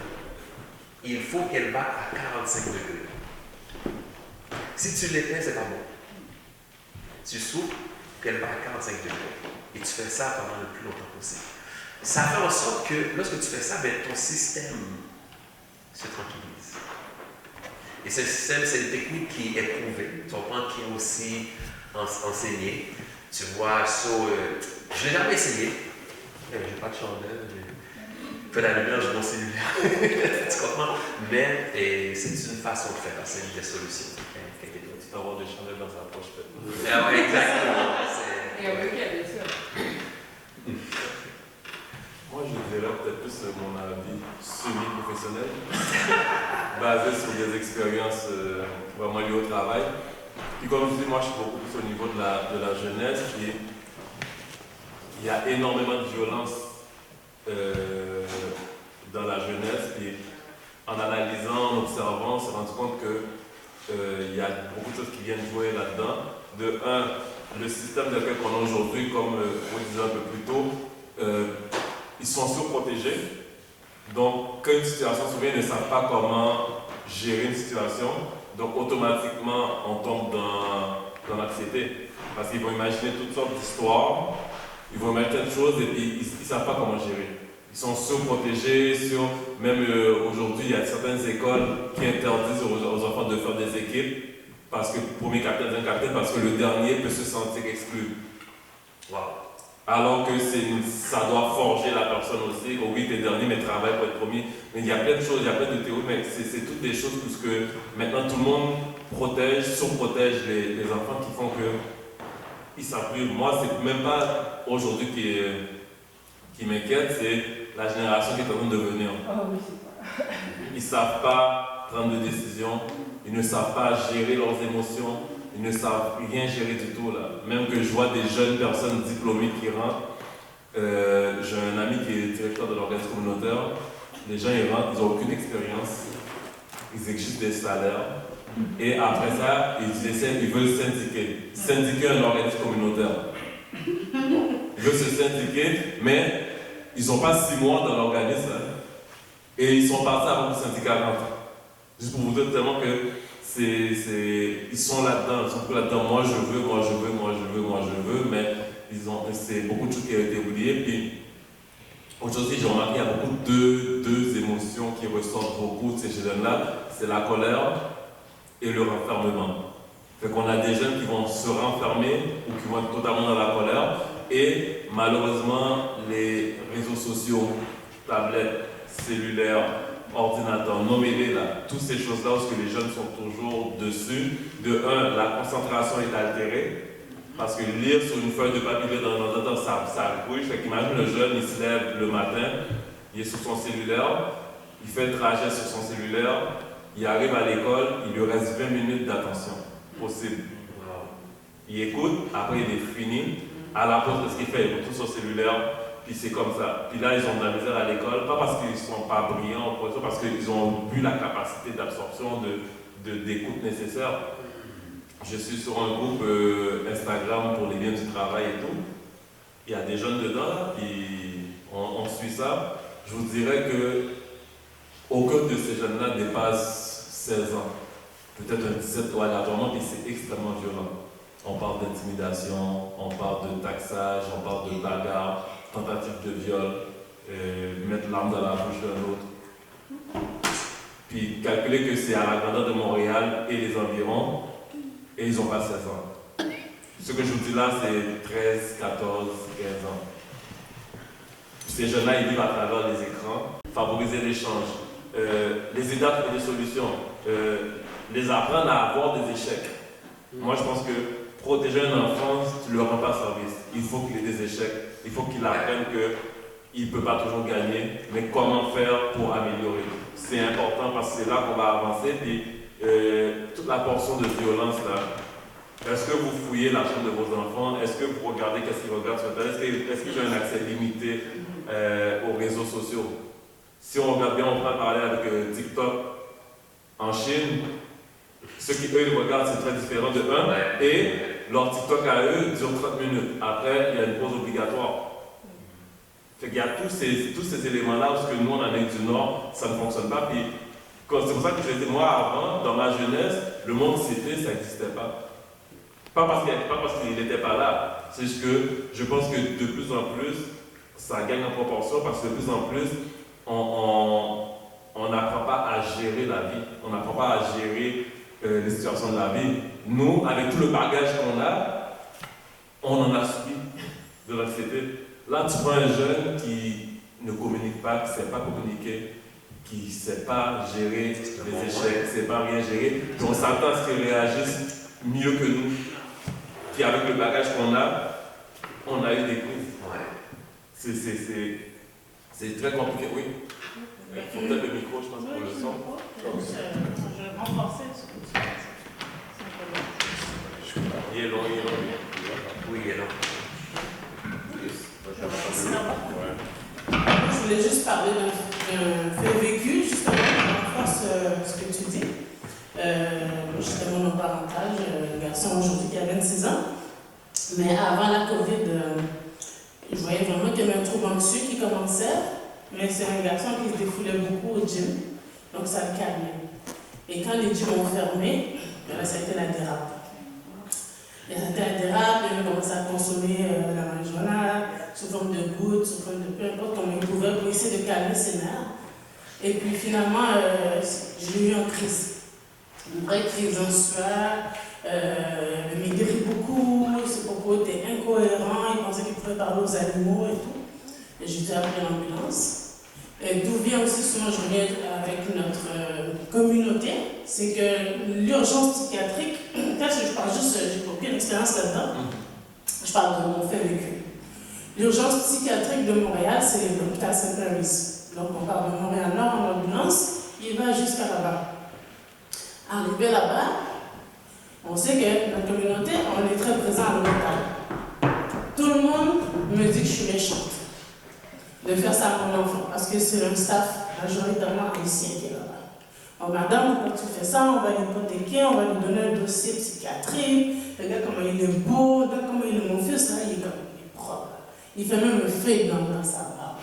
Il est propre. Regarde comment il est beau, on va faire ça, madame. Mais il est majeur. Donc moi je quitte, je suis fatiguée parce que j'ai celle-là aussi. Je rentre à la maison. Finalement, je rappelle à l'hôpital le lendemain pour voir comment ça se passe. On me dit, il a eu son congé. Donc tout le staff a parlé au psychiatre pour dire c'est la merde. Ouais. Donc on a laissé repartir en jogging avec des boubounes dans ses pieds, en métro, en sueur. Et il avait vraiment maigri. Il revient à la maison. Le lendemain, c'est parce que la police à ce moment-là. Parce que là, il est en train de vraiment dérailler, il veut tester ses pouvoirs, il pense qu'il a des pouvoirs spéciaux. Deuxième fois, ambulance. Là, finalement, rendu à Saint-Mary's, il court. Je ne vais pas commander sur Internet, je ne vais pas trop donner de détails, mais là, il se rend compte qu'il y a quelque chose qui ne marche pas. C'est là que le même Haïtien qui m'a dit que je voulais gâter l'avenir de mon enfant me rappelle pour me dire il n'était pas comme ça. Qu'est-ce qui s'est passé? Je dis, regarde, ça fait 2 jours. Je ne peux pas avoir changé en 2 jours. Là, vous voyez ce que moi j'ai vu. Parce que je suis infirmière auxiliaire, je ne suis pas psychologue, mais je vois que mon fils ne va pas bien. Finalement, on transfère à un autre hôpital, on garde obligatoirement 48 heures. Obligatoirement, selon la loi, c'est maximum 48 heures. Après ça, s'il n'y a rien, il n'est pas dangereux, il faut le relâcher. Sur ce, il y a eu un diagnostic qui a été posé. Tout ça pour dire que c'est un enfant que déjà la communauté est dans le déni. Hein? Ça ne va pas aider. Finalement, le psychiatre de l'hôpital le fait accepter son diagnostic. Il dit, est-ce que tu te rends compte que depuis tes petits, tu vis ça, tu es comme ça, tu as tel genre de réaction, tu as des hops, tu as des dents. Nanana. Finalement, l'enfant accepte le diagnostic. En gros, il acceptait ce qu'il voulait sortir. Mais après, il se rend compte qu'effectivement, c'est un problème qu'il a. Donc, sur ce, moi, tout ce que je peux dire comme recommandation, c'est vraiment laisser l'enfant faire son parcours. Parce qu'un homme, surtout, c'est un petit homme, là, début vingtaine, ben, il a quand même besoin de se trouver. Donc, en tant que maman, des fois, on couvre trop. Alors, j'ai vraiment laissé faire ses gaffes. C'était comme ma soeur ici, elle en avait pitié. Là. Elle est venue à la maison, c'était un chantier. Je disais, oh, moi, je m'inquiète, moi, je suis chrétienne. Je prie, je loue, je mets sur lui même quand il dort. Et puis, ah ouais, le reste, c'est relation. Mais finalement, ben, c'est ça, il a fait ses expériences, il a eu ses conséquences pour se réveiller tout d'un coup. Et puis là, maintenant, il est au cégep à temps plein, il travaille à temps plein en même temps, tout va bien, il avance bien dans sa session. Quand il joue avec sa soeur, c'est comme si le contact est là, tout va mieux. Et puis, c'est ça, il trouve qu'il est comme il va. Tu l'as vu la semaine passée? Là, c'est pas comme avant. Là, avant, il était vraiment dans son monde. Il a même jeté sa chicha. Donc, je suis contente, j'ai pris la chicha sur le balcon. Ça veut dire que ça va au poubelle demain. Donc, donc lui-même, il a réalisé qu'il y avait d'autres façons de gérer son stress. Et puis, c'est ça la solution. C'est pas couvrir les enfants, les diagnostics existent. De faire accepter le malade aussi qu'il a. Est-ce que tu es d'accord que tu as cette maladie? Et puis, c'est comme ça qu'on avance. Merci beaucoup. Une des façons qui est tellement intéressante et facile à faire. Tu vois, comme j'ai dit, l'anxiété, ça se passe ici. C'est tout ça, tout se passe ici. On se crée des scénarios incroyables. Et malheureusement, c'est toujours négatif. Eh bien, et si on ne fait pas le contraire? Créer des scénarios positifs. Exemple, tu vas demander une augmentation à ta job. Tu sais que ton boss est un gars son nom c'est pas Picsou, là, mais il est cousin de Picsou, on va dire. Et déjà, automatiquement, tu pars comme en position de faiblesse, tu comprends? Parce que tu sais qu'il va dire non déjà. Et là, tu commences à faire un paquet de scénarios, puis déjà, tu es sur la défensive. Je vais dire ça, t'es un voleur, t'es en tout cas. Pourquoi pas faire l'inverse? Tout simplement dire comme ça que je vais aller voir le président, puis il va bien m'accueillir. Il va m'accueillir avec le sourire. Quand je vais ouvrir la porte, je vais lui faire un beau sourire. Et la console est déjà préparée. Et j'ai commencé avec des paroles pour le valoriser. Tu sais, on fait tout, on est en train avant, c'était catastrophé, maintenant on décatastrophe. Et ça fait en sorte que quand on met tout au négatif, notre corps agit, hein? Puis on est pompé comme il faut, là, tu comprends? Puis la parole qui dit, puis nous on répond tellement plus qu'il dit, qu'est-ce que j'ai fait? J'ai rien fait, tu comprends? Qu'est-ce que tu as là? Tu vois? Mais si on met des bons scénarios. Parce que comme c'est dans la tête, on invente tout. Maintenant, on invente un bon scénario. Automatiquement, tout notre corps entier commence à ressentir le bon scénario. Et quand on se présente, mais on est beaucoup plus accueillant, beaucoup plus amical, beaucoup plus, tu comprends, que... Et ça se passe beaucoup mieux. Et ça, c'est une des techniques qu'ils ont dit qui fonctionne très bien. On défait le scénario catastrophique, puis on met de bons scénarios. Après ça, on avance avec ça à chaque étape. OK. Je pense que là, on a fait le tour. Hein? Merci beaucoup de votre participation.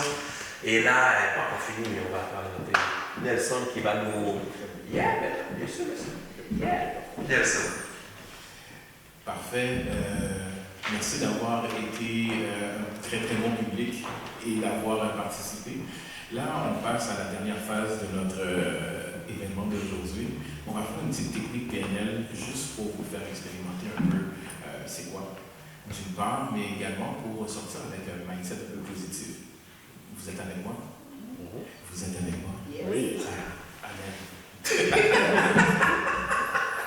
Donc, ce qu'on va faire, l'exercice qu'on va faire s'appelle le cercle de l'excellence. Vous êtes avec moi? D'accord. On va se lever.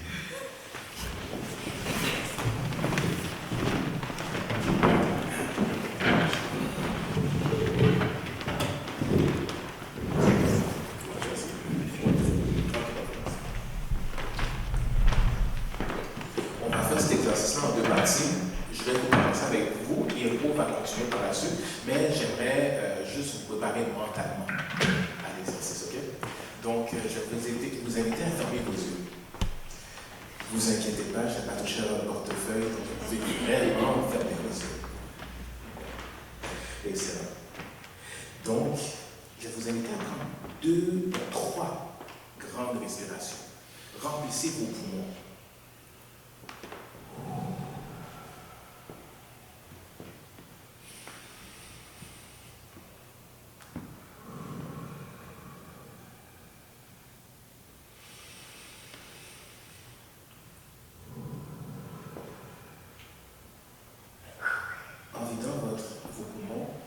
Dieu vous amener à libérer non seulement votre tête, mais votre corps, votre ventre et aussi vos pieds. Maintenant, je vais vous inviter, pendant que vous avez les yeux fermés, à choisir un élément particulier que vous voudriez éprouver, une sensation, une émotion que vous voudriez vivre, que ce soit la confiance, la créativité, de l'aise, quelque chose que vous aspirez.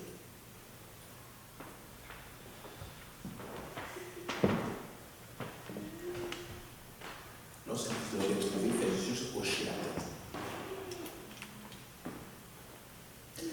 Pensez à une époque où vous avez éprouvé cet état d'esprit-là dans le passé. Vous n'avez pas besoin de vous souvenir d'avoir réussi une grosse performance précise, mais juste d'avoir ressenti cette émotion. Ça peut être n'importe quelle situation, ça peut être un nettoyage, ça peut être ce que vous voulez. Maintenant, imaginez que devant vous sur le sol, il y a un cercle.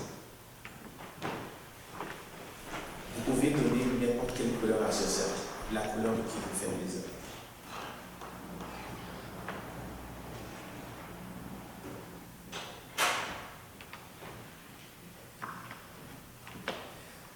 Et maintenant que le cercle a la couleur que vous voulez, j'aimerais que ce point que vous rentrez dans ce cercle avec cette émotion que vous voulez vivre, tout simplement.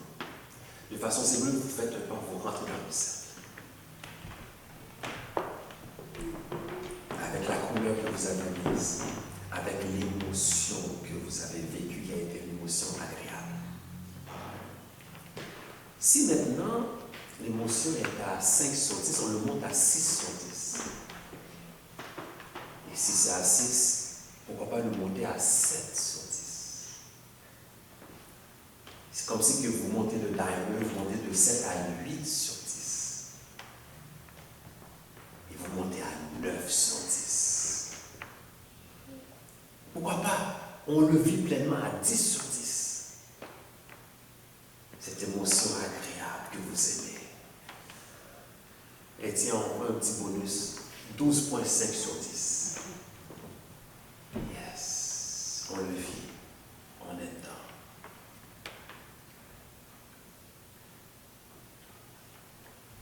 Bon, on sort du cercle, on fait un pas en arrière.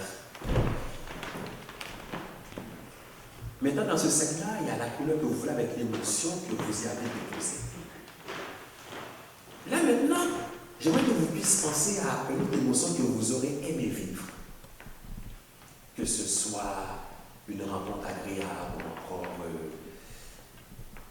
d'un lieu que vous avez aimé, qui représentait la paix. Un paysage que vous aimez. Des moments intéressants.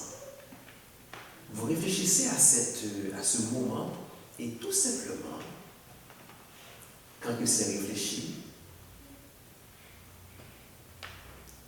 vous augmentez l'intensité encore un peu plus pour le vivre pleinement, parce que c'est agréable. Et quand c'est vécu pleinement, encore un peu plus haut, tout simplement, encore un peu plus haut. Et là, de façon symbolique, vous prenez cette émotion et vous le mettez dans le cercle. Que ce soit par la main, symbole par la main, ou encore un coup de tête. Vous le mettez dans le cercle, tout simplement. Vous habillez le cercle. Là maintenant, vous recommencez là où vous êtes, vous repensez à une autre situation que vous avez aimée terriblement encore. Quelque chose qui a été plus fort, comme le premier baiser. La joie des sourires, c'est intéressant. Ou encore la première fois que vous avez marché main dans la main, il a osé tenir votre main. Ou encore le meilleur repas que vous avez mangé. Et vous le mettez dans le cercle, de façon symbolique avec une main ou un coup de tête, ou comme vous voulez. Yes. Bon. Et maintenant, on rentre dans ce cercle-là. Dans Dans 5 aussi, il y a tout ce que vous avez aimé vivre. La couleur, l'émotion, vous savez que vous avez pu mettre dedans, puis vous revivez cette émotion-là encore plus fort. Et étant dans le cercle maintenant, là, vous mettez le paysage que vous voulez. Si vous voulez mettre la nature, vous mettez le soleil, qu'importe l'odeur que vous voulez, vous mettez l'odeur, la sensation. Et vous le vivez pleinement et pleinement et pleinement et pleinement.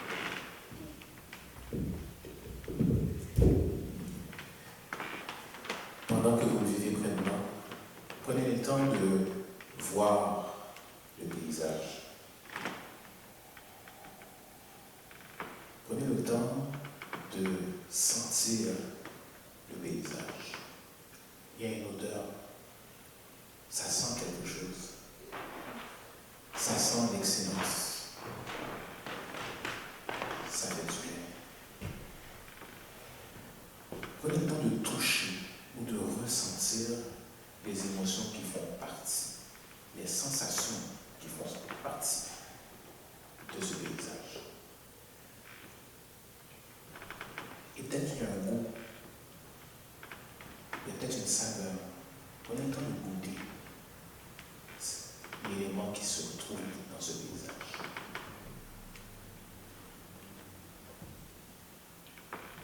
Vos yeux voient, votre nez sent, vous aurez entendre les sons de ce paysage. Votre bouche goûte, vos narines sentent.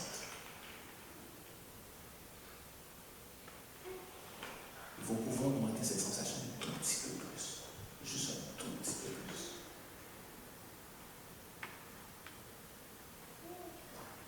Prenez le temps de vivre ce moment pendant les 5 prochaines secondes.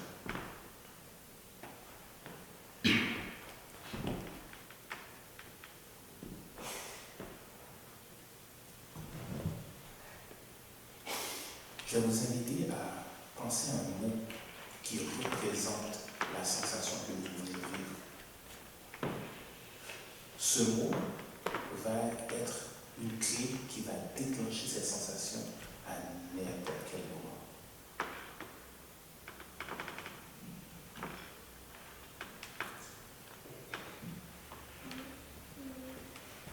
Bon, maintenant on sort du cercle.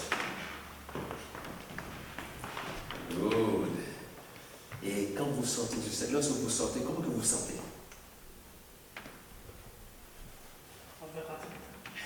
On veut rentrer dedans. Maintenant, on rentre dans le cercle. Comment vous vous sentez dans le cercle? Prenez le temps pour bien sentir le cercle. Est-ce que c'est agréable? Oui. Maintenant, on sort du cercle. Comment vous vous sentez? Aïe, aïe, aïe, c'est pas le problème. On rentre encore dans le cercle pour revivre ce moment agréable. Est-ce que vous aimez, qu'est-ce que vous ressentez? Oui. Est-ce que vous aimeriez repartir avec qu'est-ce que vous ressentez?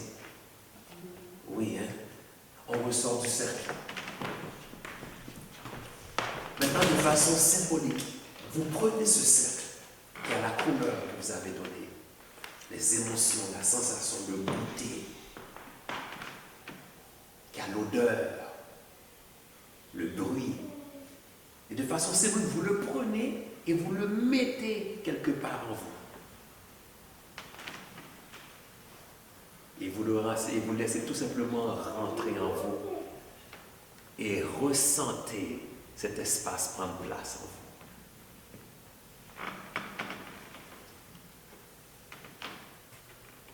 Vous savez, qu'est-ce qui est merveilleux, c'est que maintenant, cette sensation est en vous. Partout où ce que vous allez aller, est-ce que vous voulez avoir une bonne sensation, faites appel exactement au lieu que vous l'avez mis. Touchez-y, communiquez avec, afin de ressentir cette même expérience-là. Et le mot que je vous ai dit de dire tout à l'heure, ça va être une clé. Ça va être l'élément déclencheur de cette sensation. Ce mot-là va représenter le bien-être, la sensation, la vision, l'odeur et le goût de ce moment particulier. Et qu'est-ce qui est spécial avec ce moment particulier? C'est que vous êtes en mesure de le transporter à votre travail, à la maison, dans vos familles, même pendant une chicane. L'autre personne crie et vous êtes dans votre cercle. Yes. L'autre personne est fâchée contre vous et vous êtes dans votre cercle. Une facture de téléphone qui arrive, mais vous êtes dans votre cercle quand même. Je vous invite à prendre 2 grandes respirations encore une fois.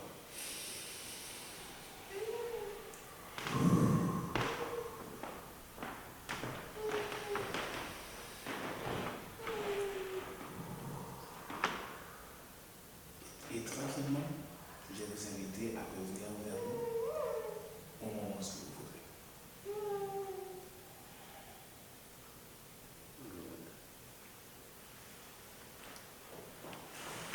Bon, comment avez-vous vécu l'expérience? Comme ça, ok, des sourires. Et c'est agréable? Oui, hein, oui, hein. C'était nice, hein? Ok. Et est-ce que vous pouvez nous partager qu'est-ce que vous avez vécu en quelques secondes? Qui peut partager? Oh, vas-y. Non, mais bizarrement, j'ai eu cette vision quand j'étais ado, puis je jouais au basket. Et c'était une saison vraiment là que je prenais soin de moi. J'avais aucun stress, rien. Juste j'avais hâte d'arriver à l'école, finir ma journée pour aller sur le terrain. Donc ça m'a remis là-dedans, puis je dis comment maintenant à 45 ans? Comment je peux trouver cette sensation-là de je sais pas, de quelque chose qui m'apportait quand je jouais. Je sais pas, c'est vraiment, j'ai vu mon dossard vert, j'ai vu tout. J'ai dit, mais c'est ça, je pense, qu'il manque. Et je l'ai trouvé, là, je pense. Oh, nice! Qui veut encore parler de qu'est-ce qu'elle a vécu? Oh, tout le monde est yeux obligé. C'est très personnel. Quand on leur sert. Sortez du sac là. Oh, nice. Okay. Yes! Tu vas passer. En fait, moi, je suis venu dans un endroit, comme une grande maison, avec ma famille, puis la maison est entourée de la nature. C'est comme un peu, ça m'a rappelé à un endroit où on avait été à notre église pour une retraite de jeunes adultes. On était vraiment, tu sais, c'était isolé du bruit de la ville, de toute la publicité, on n'avait pas nos cellulaires, c'était vraiment nous, la nature, la tranquillité. Puis je pense que c'était ça que je vivais la tranquillité. J'ai une fille présentement, mais c'est comme si je voyais 2 enfants grands, puis tout le monde était en paix, puis on était heureux, puis tu sais, c'était calme là, c'était comme si une maison vitrée, fait qu'on voyait très bien les arbres dehors et tout, puis c'était juste comme serein. Wow, bravo. Vous savez ce que vous avez vécu, vous l'avez mis de façon symbolique. Maintenant, comme que personne a dit, quand vous vivez un moment de stress, d'anxiété, vous faites appel à ce moment-là. Ça va automatiquement, vu que c'est entré ici, vous avez une paix à l'intérieur. Vous allez ressentir que vous avez senti dans le cercle que vous avez créé avec tout ce qui est beau, merveilleux. Good? OK. Écoutez, c'est qu'est-ce qu'on avait pour vous. Robertson, ça va? Oui, ça va. Qu'est-ce que tu avais pas dit? OK. 2 petites annonces. Ah, excuse-moi. OK. Moi aussi, j'ai une annonce à faire. C'est 2 petites annonces très simples. J'ai été présenté aussi comme mindset financier, donc je dois en parler un petit peu. À tous les 2 semaines, ici même, donc dans ce cas, c'est samedi prochain, on a des ateliers de cash flow. C'est autour des finances. L'objectif, c'est pas de devenir millionnaire, mais vous allez devenir millionnaire si vous venez. Parce que qu'est-ce qu'on fait ici? On travaille la mentalité, on renouvelle votre manière de comprendre, de voir les opportunités, de voir la finance. On corrige des fausses mentalités, des fausses doctrines que vous avez au niveau de la finance. Donc moi je vous dis, tous ceux qui viennent là évoluent, se transforment et apprennent sur eux-mêmes. Vous allez venir, vous allez avoir beaucoup de plaisir à jouer, mais au-delà du jeu, vous allez être enseigné, apprendre sur vous. Et je vous garantis que ce soit Pasteur ou moi-même, au bout de 3 tours dans le jeu, on vous connaît, on connaît vos habitudes, parce que ça ressort. Le jeu vous révèle qui vous êtes de manière financière, qui vous êtes par rapport à la prise de risque. Et après, ça vous décide, est-ce que vous voulez rester comme ça ou vous voulez évoluer différemment pour pouvoir atteindre une liberté financière et non une sécurité ou une indépendance financière. Ça, c'est d'autres choses. Vous voulez savoir c'est quoi, on va vous l'expliquer. Mais la liberté financière, ça passe par un renouvellement d'esprit, un changement de mindset. Ça, c'est la première des choses. Deuxième des choses, un peu plus loin, le 25 novembre, on va avoir un sommet aussi sur la guérison. Ça va tourner beaucoup autour du deuil. Vous savez, dans notre communauté, on a subi beaucoup de deuil par les années passées, où on a eu des enfants qui ont été tués, assassinés, on a différentes histoires. Et notre communauté, on ne parle pas. On n'échange pas. Et je vous dis d'avance, il y a très peu d'hommes qui y vont en plus. Donc j'invite principalement les hommes et tout le monde aussi à venir. C'est un espace où on peut vraiment échanger, faire un contrepoids aussi, parce qu'il va y avoir certains médias, il va y avoir des professionnels. C'est l'occasion de leur dire qu'on est là, on a besoin de services, on a besoin d'être adaptés aussi. Et je serai conférencier ainsi que René, donc venez. Venez pas pour nous encourager, venez parce que vous sentez le besoin d'apprendre, vous comprenez l'importance de faire front commun pour pouvoir changer les choses. Merci. Il ne faut pas oublier, au mois de novembre, c'est aussi le salon de la santé mentale. C'est une invitation pour ceux qui sont intéressés. Et pour ceux qui sont intéressés. Et si vous voulez vous faire accompagner, en coaching, et pour vous aider avec certains problèmes que vous avez. Aujourd'hui, on a parlé de l'anxiété, du stress, il y a aussi plusieurs choses. Mais il ne faut pas oublier qu'il y a Coach Nelson qui est là.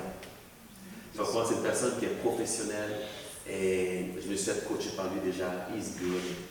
He's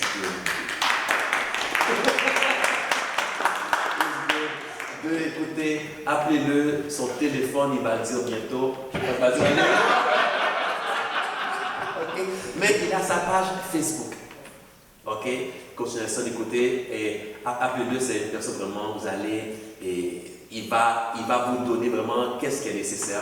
Et je suis aussi un coach, moi c'est Coach Rowe, tu comprends, pour ceux qui veulent vraiment expérimenter encore la PNL.